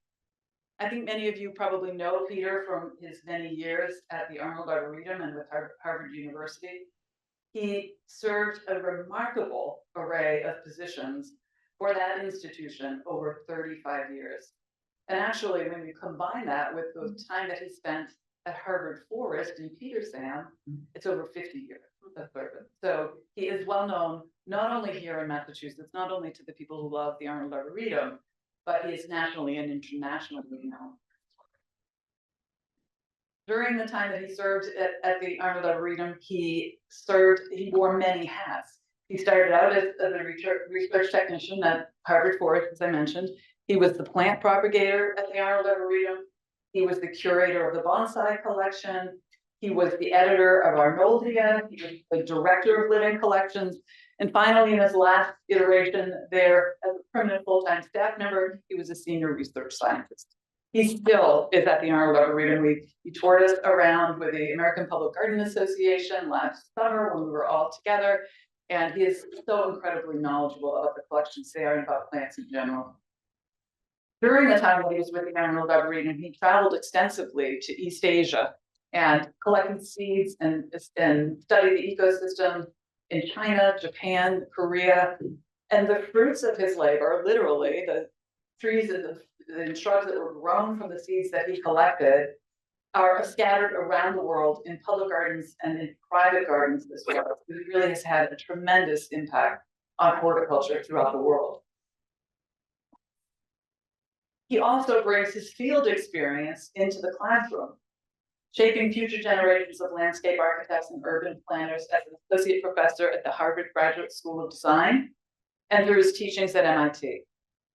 Budding horticulturists, arborists, scientists, and home gardeners all have learned from Peter during his workshop, many workshops, lectures, publications through Arnoldia, and through tours of the living collections at the Arnold Arboretum. Even those with deep experience and long careers in the field of horticulture continue to learn from Peter. I remember several years ago, Peter led, he's going to blush over here, but he led a tour of the Horticultural Club of Boston, again, a group of some of the finest minds in horticulture in the region. And it was a hot summer day. Our summer outing was scheduled to go up the side of Wachusett Mountain to see the old growth forest, but that meant we were going off trail. We were really, bushwhacking through the side of Wachusett Mountain. And even our 80-year-old members could not hold back. They really wanted to spend time with Peter. They knew that they would learn. And watching as he, trudged up that mountain with this straggle of people behind him, trying to keep up with him, he was so enthusiastic and so passionate about sharing, the history, the ecology, the morphology of all the plants that we came across. Every one of those very august horticultural leaders in this region walked away from that experience and from every experience that they had with Peter, knowing more and wanting more. So he really is a true teacher. Incredibly, his work spans everything from the fine details of basil sprouting in trees to the global story of the mighty ginkgo, which he is a world-recognized bird at, to the gritty resilience of urban plants, a topic he captured so beautifully in his acclaimed field guide to wild urban plants of the Northeast. And while his publications list is long, with well over 100 articles published, and his honors are many, including the Veitch Gold Medal from the Royal Horticultural Society, the Scott Medal from the Scott Arboretum at Swarthmore College, and now the Cary Award of the Worcester County Horticultural Society. What's always stood out to me about Peter is not so much the accolades, which of course are very important. They're a tribute to his generosity with his knowledge and his commitment to research, but it's really the sheer joy that he brings to every information sharing and his uncanny ability to bridge science and storytelling with humility, clarity, and absolutely the right dose of wit. Today, he's going to speak to us about rejuvenation and resilience in trees and shrubs, a topic that, like him, blends rigorous science with deep practical knowledge. He'll explore why trees sprout from the base and why this natural ability is so important in the changing world we're experiencing today. So please join me in welcoming Peter Del Tredici.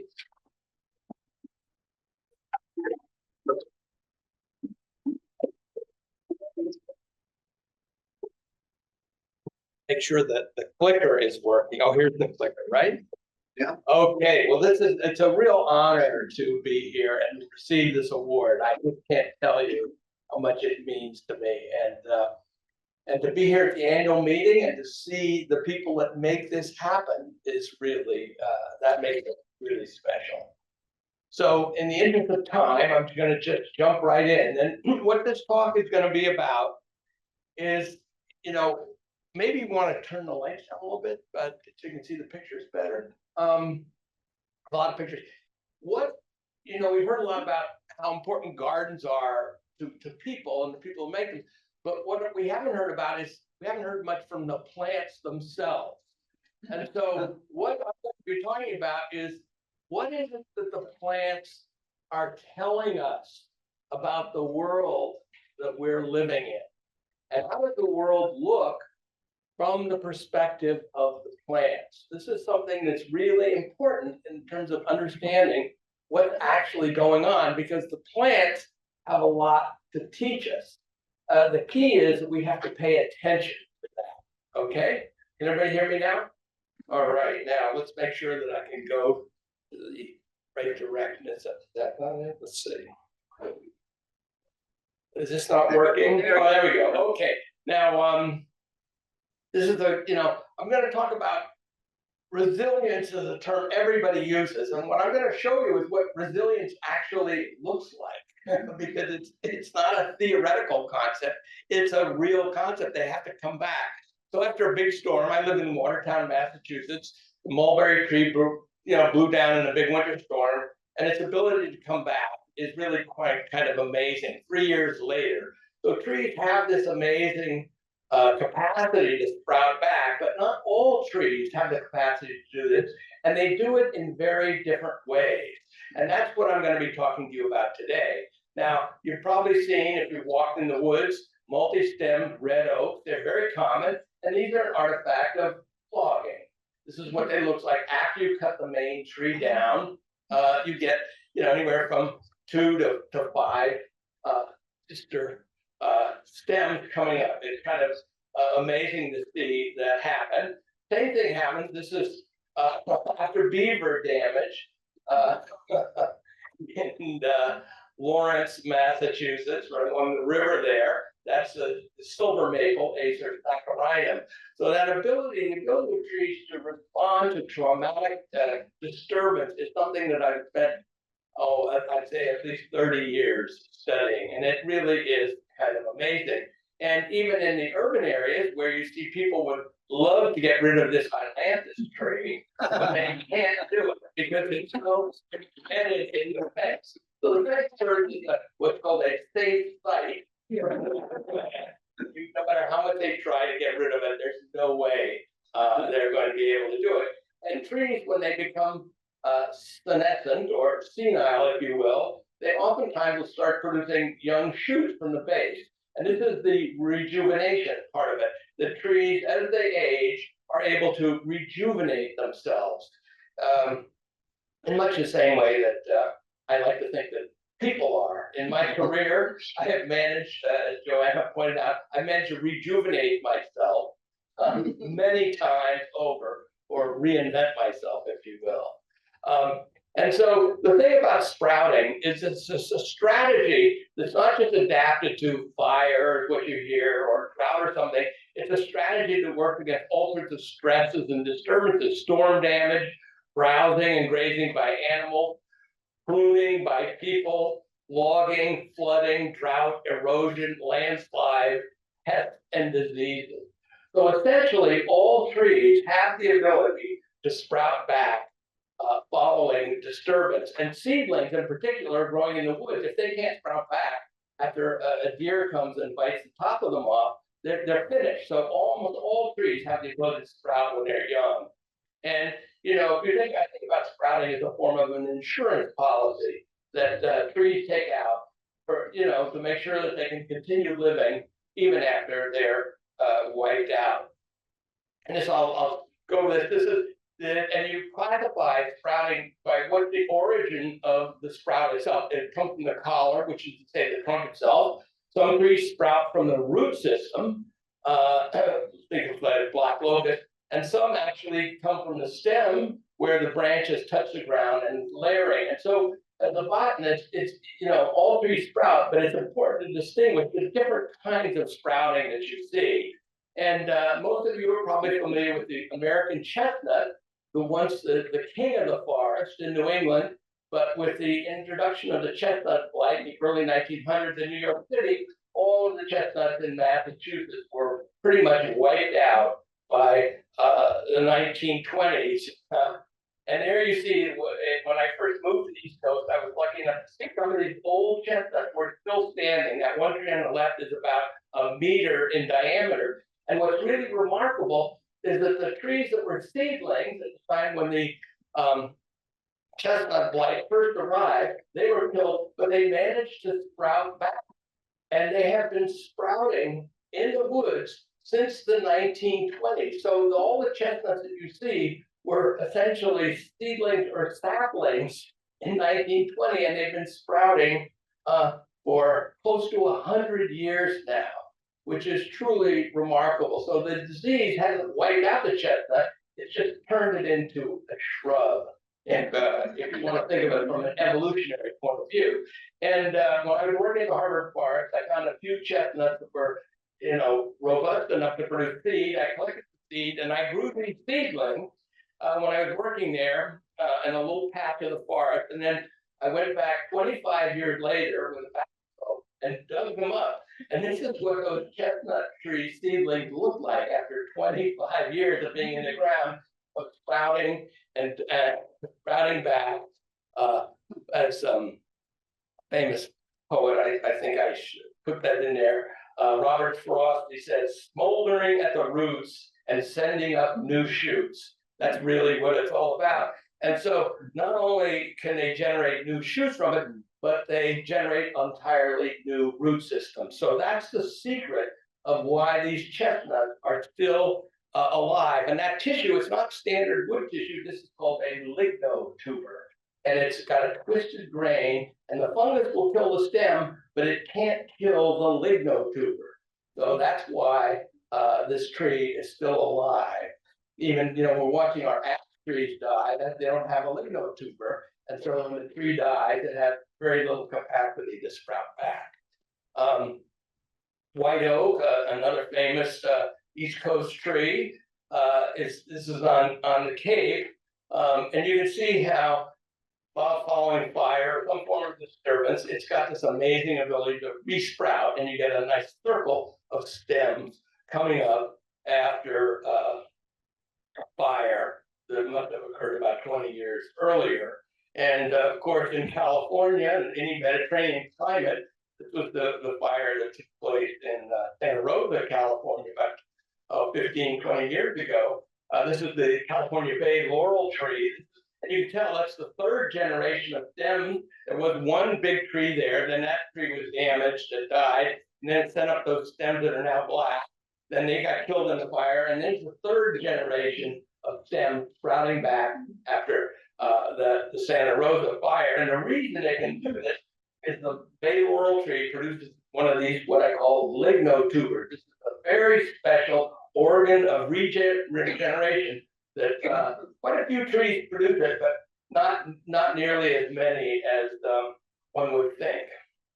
And the common linden, this is a common street tree in the Boston area. Of course, you see it all over, and it's always easy to identify because it's got the skirt of young shoots coming from the base. And when I was on the plant hotline at the General Arboretum, I don't get these calls. Is there anything we can do about this to keep the tree from sprouting like that?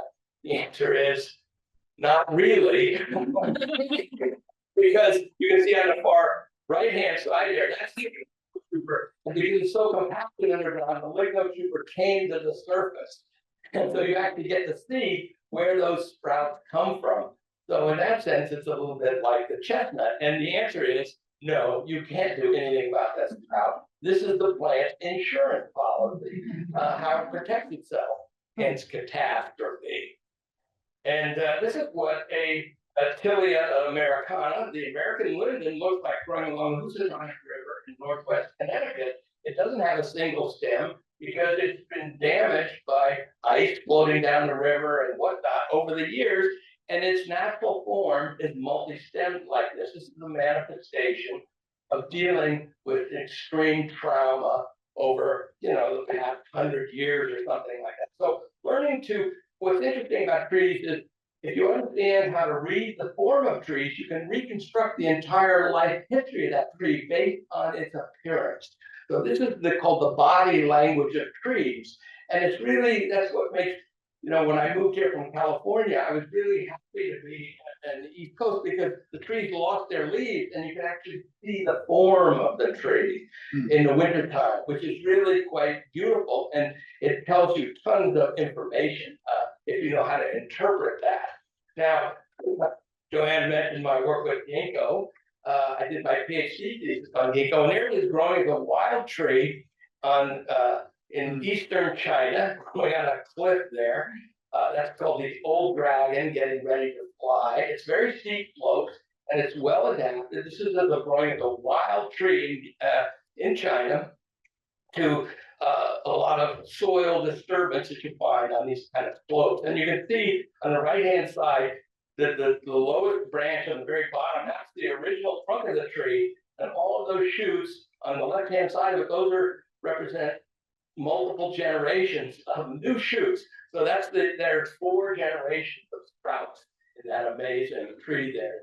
It's over 1,000 years old. It's really amazing to see that. And the other thing about China that's really amazing is they produce these structures known as chichis that no other tree really does in this way. And they grow down, and they're not roots. People think they're roots, but they're actually stems. And when the roots hit the ground, they produce new shoots. And you can see this is the secret of ginkgo's ability to resprout.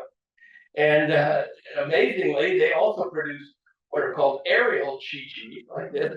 They grow down from the branches of the tree, and particularly when they're old, 800-year-old tree in Japan. And when you cut those off and you turn them upside down and stick them in the ground, they'll sprout out and produce a new tree.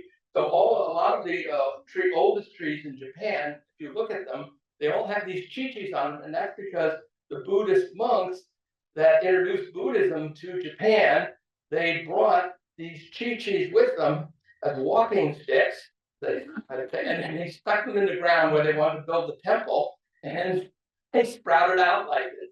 So that's why almost all of the ancient ginkgos in Japan have this chichi-like structure, which is kind of amazing.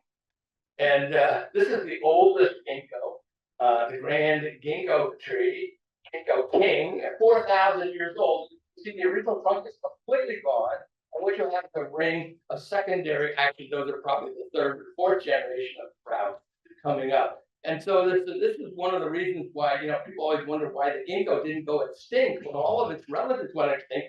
The answer is it's got this amazing ability to resprout. So the fact that the trees can live for 1 or 2 or 3,000 years, that's why we still have the ginkgo. Without that ability to resprout, ginkgo would have gone extinct a long time ago. And now I'm going to show you a few pictures of this plantation where I worked as a consultant in South Carolina. It's 1,000 acres. There's 10 million ginkgo trees growing here. The rows are 1 meter apart, and they produce a leaf extract that is used for medicinal purposes. They sell in all of the supermarkets and drugstores. Please don't ask me whether it works or not. I only work with the plant, okay?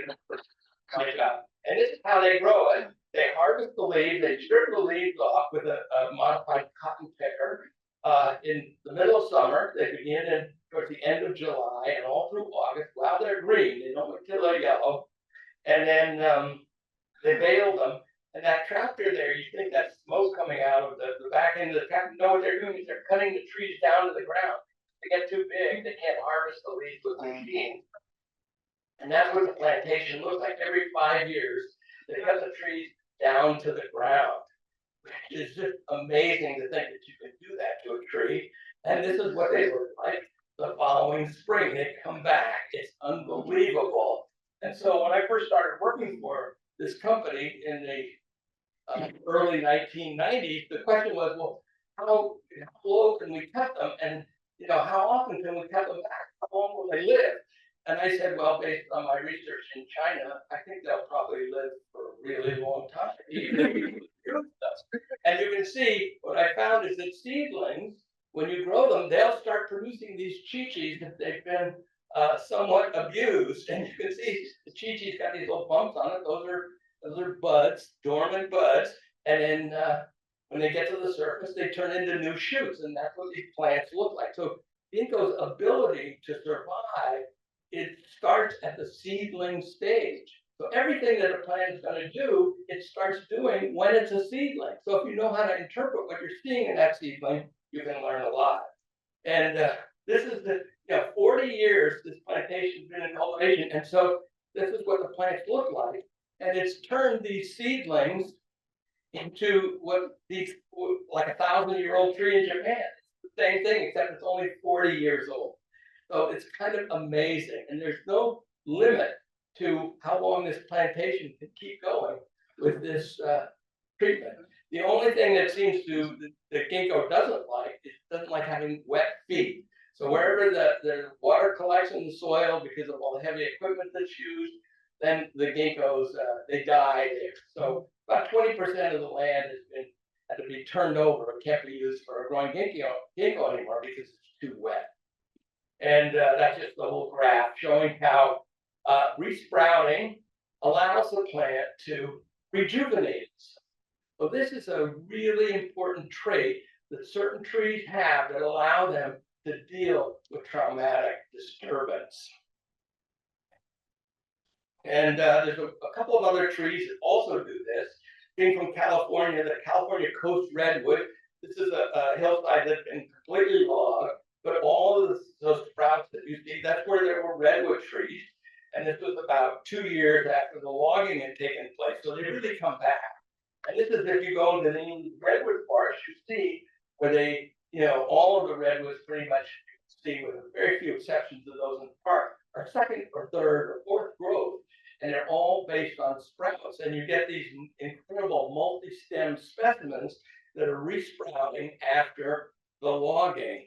And this is the largest lignotuber in the world. This is what it looks like under one of those clusters of redwood stems. So this particular lignotuber supported 10 large, giant redwood trees. It was growing by the coast. It fell off the edge of the coast and was exposed. It fell into the ocean and was exposed, and they salvaged it.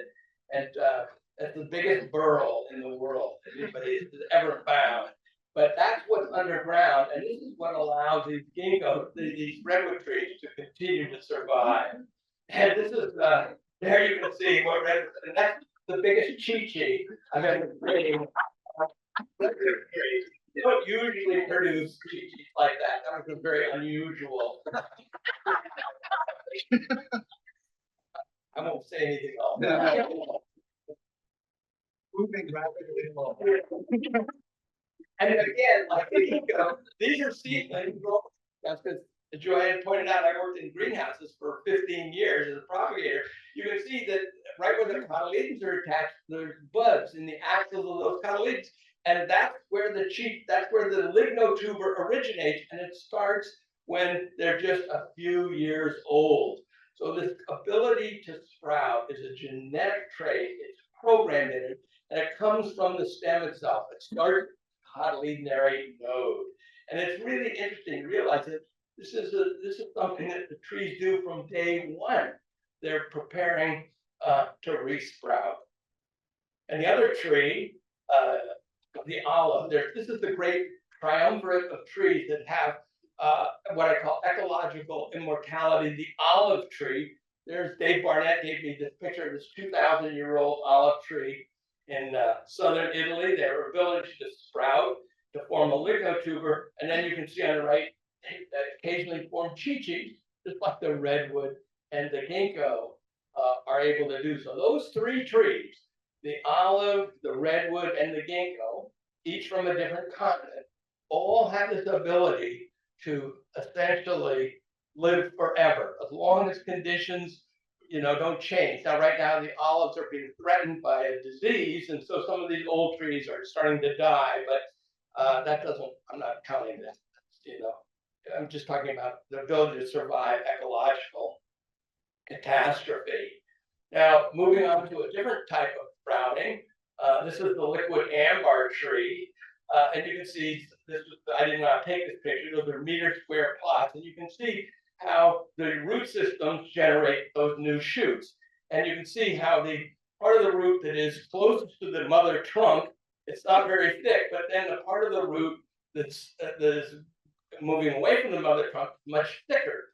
So all of the nutrients that stem is accumulating, it's keeping them for itself. It's not sending any of those nutrients to its mother.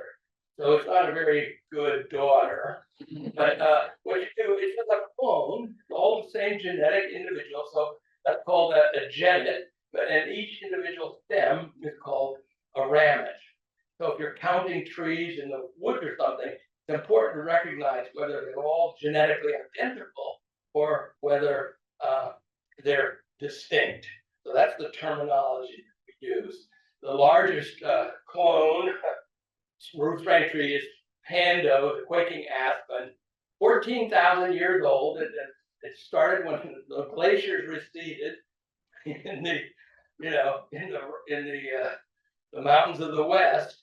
17,000 stems and a mass of 6 million kilograms, and it's one plant.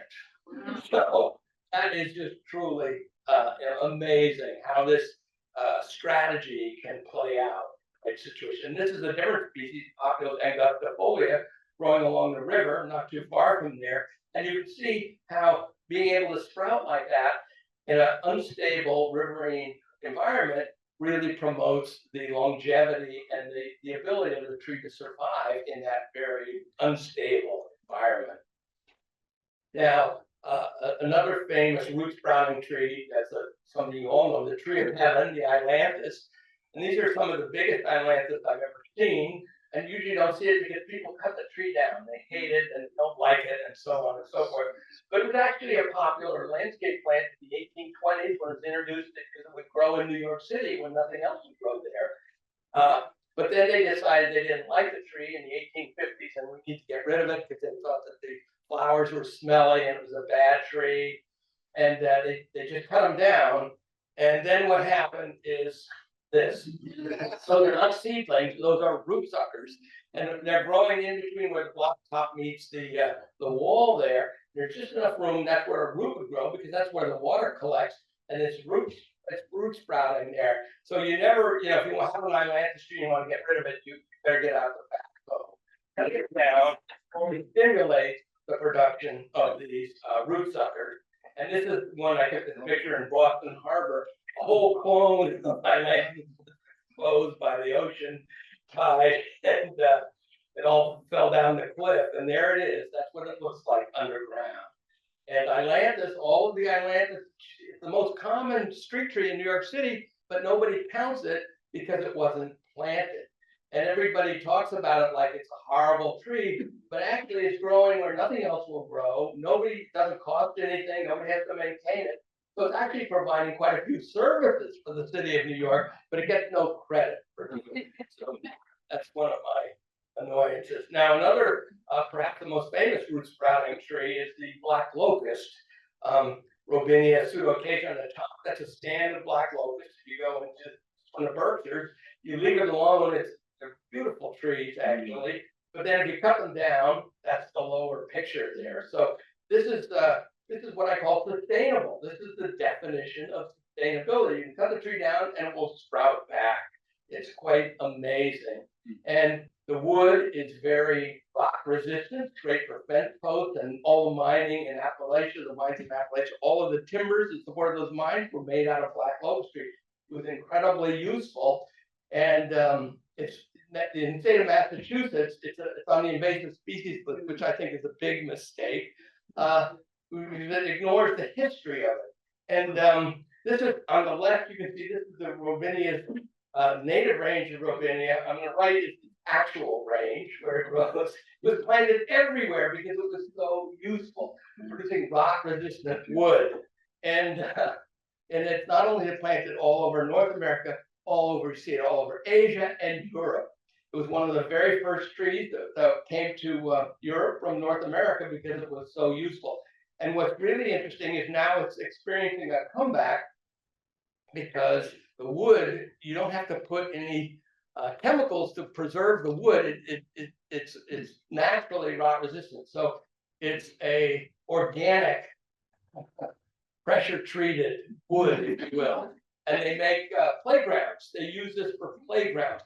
So the market for black locust has sort of come back out of nowhere, and now there's a bigger demand than there is a supply of black locust. So it's interesting how things change over time. But black locust is one of those trees that a lot of people just don't like it, but it really is America's gift to the world. And because it sprouts back, it really serves a very important function.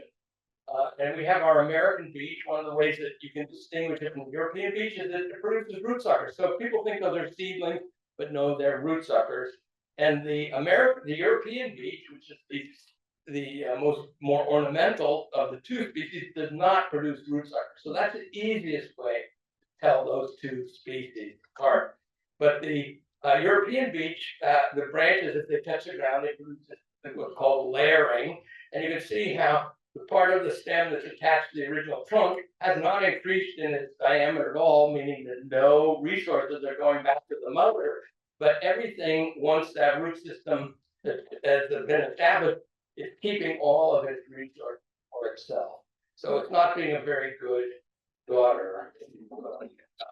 But it's all one plant. So that whole idea of calling it a mother and daughter is really not appropriate. And this is in Boston, Beach Mall in Brookline, and that's these are 200-year-old beech trees, and you can see how those layered branches have developed a life of their own, and they have that twist to them, so you can always identify them when you see that in the woods.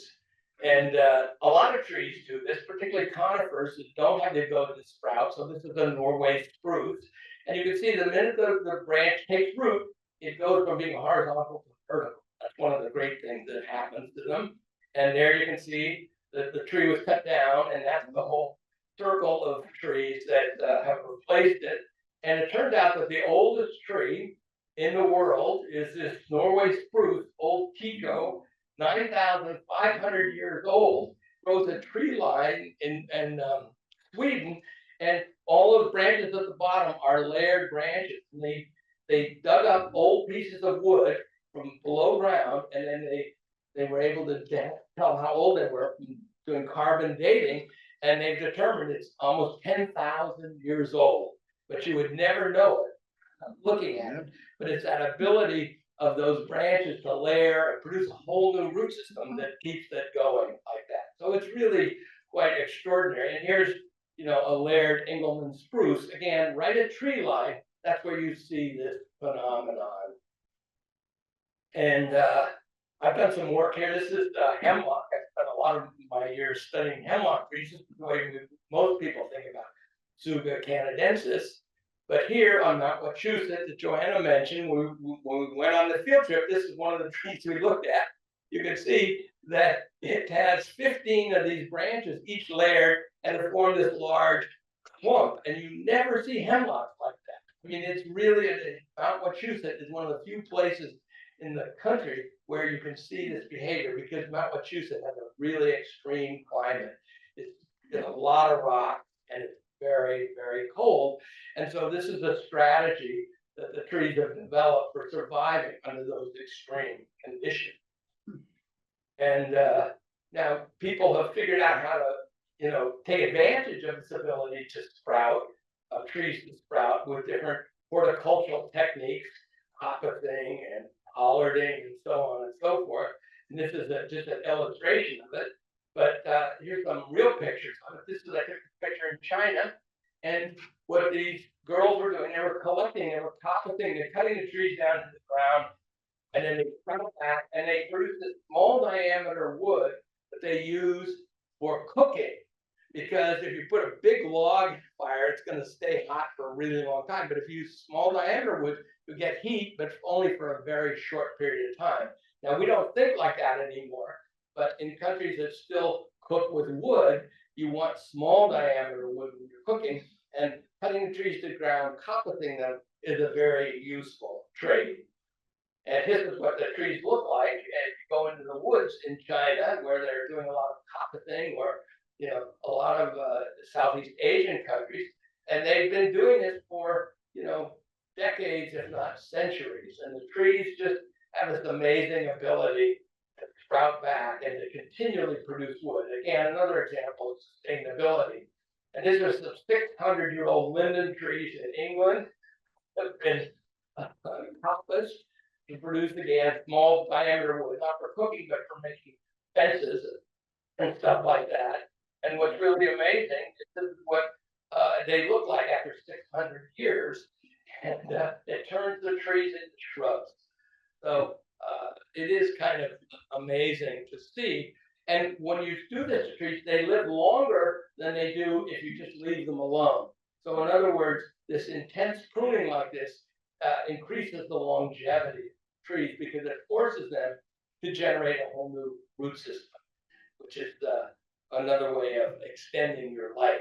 And of course, this is what shrubs do, is they just generate. So this is was planted in the Arboretum in 1872, so it's 150 years old, but no individual stem is more than perhaps 20 years old. So it just, that's what defines a shrub, is it just produces multiple stems naturally without any trauma. And you're all familiar with sumac, does that in Boston Harbor.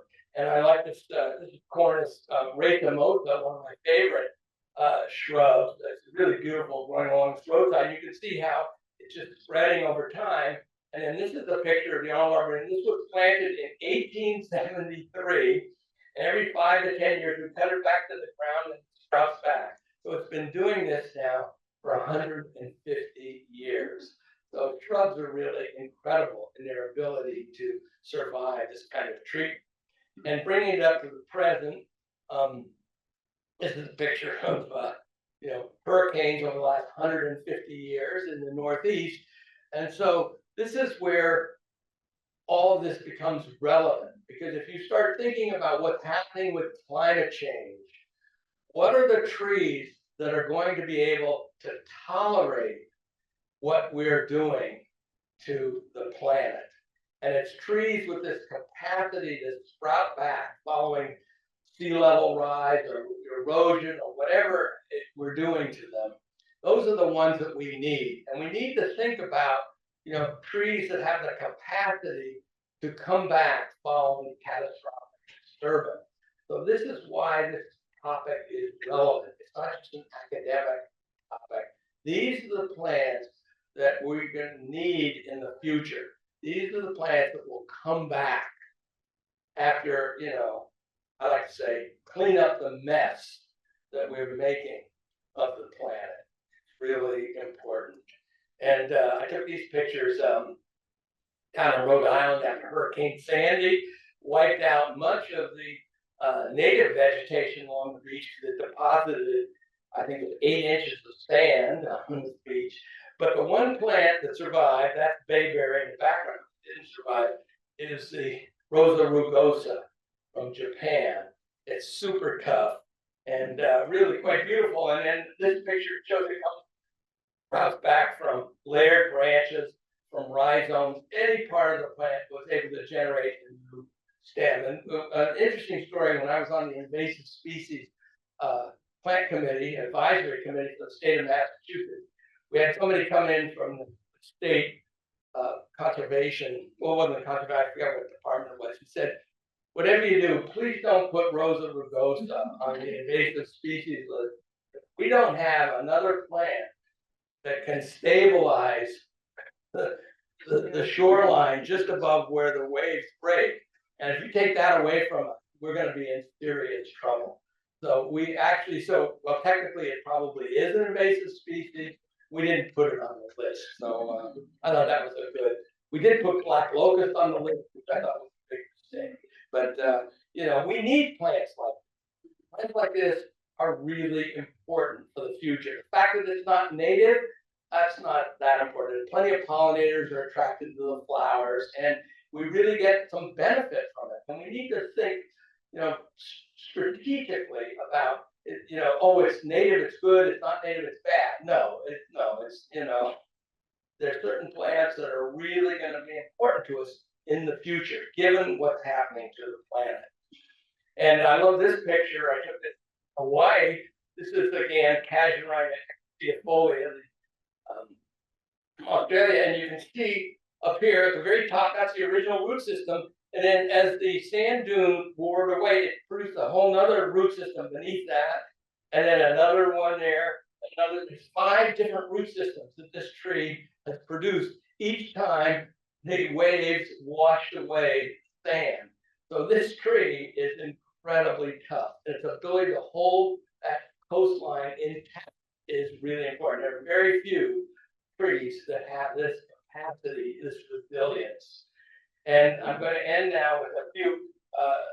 I did take care of the bonsai collection, and you can see they were imported into the United States in 1913. This tree is from 1737. Somebody's been taking care of it like this. And what's really important is the secret of bonsai is every 4 or 5 years, you take it out of the pot, you cut away about 1/3 to 1/2 of the root system, and then you put it back in the same pot with fresh soil. And you force the plant to rejuvenate itself. If you don't do that, the roots just go around and around in circles, and then the plant strangles. So the secret of bonsai isn't the pruning stems, it's pruning the roots. And you can see here, this is a Virginian, the way it looked when it came into the arboretum in 1913. There it is in 1933. There it is in 2005. It's still in the same pot. So that tells you something, and that's because of this rejuvenate, and this has an amazing root system. And every 3 to 4 years, we take it out of the pot, we cut off as much as 50% of the root system, and put it back in fresh soil. So this is the secret to rejuvenation for trees, is the ability to generate a whole new root system. And if you can do that, you get to start life all over again. Now, I wish there was a lesson that we could actually apply to ourselves in that, but I don't think there is one. And then I've done a lot of research. This is the phenomenon. You see where that's the wound wood that's covering over, but the heart of the tree was rotten. So the wound wood kept growing inside the heart of the tree, and it was dark and it was moist in there. So it produced a whole new root system, the cambium layer there. And the whole center of the tree was filled with a root system auto-digesting itself. Taking advantage of recycling its rotten heartwood. And this is a phenomenon, again, the trees have developed these amazing ways to totally rejuvenate themselves. And in some cases, it will support the hollow trunk. And once you start looking for these, you'll begin seeing them. They're not common, but they're quite far. It's along the Charles River, and that's just along the roadway in Connecticut. So this ability to take advantage of your own heart. Quite something. And this is my final slide. The ability to generate a new root system following disturbance is the secret to rejuvenation. Some species are better at this than others, and these are the ones that are pre-adapted to dealing with habitat damage and climate change. They embody the ecological resilience and have an important lesson to teach us about the future, and I'm sure they're going to put this on my tombstone. Adapt or die. So thank you very much for.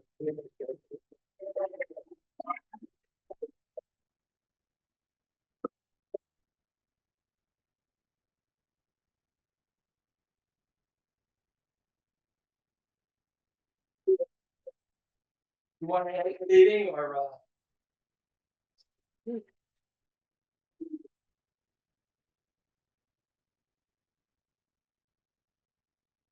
I don't think we have time for Oh, that's all right. questions, Yeah. but Peter is available to talk after. Yeah, absolutely, sure. That would be wonderful. Thank you so much. I'm fascinated. I learned so much. And I think you can see why he was the perfect person for the Cary Award. Yeah. Thank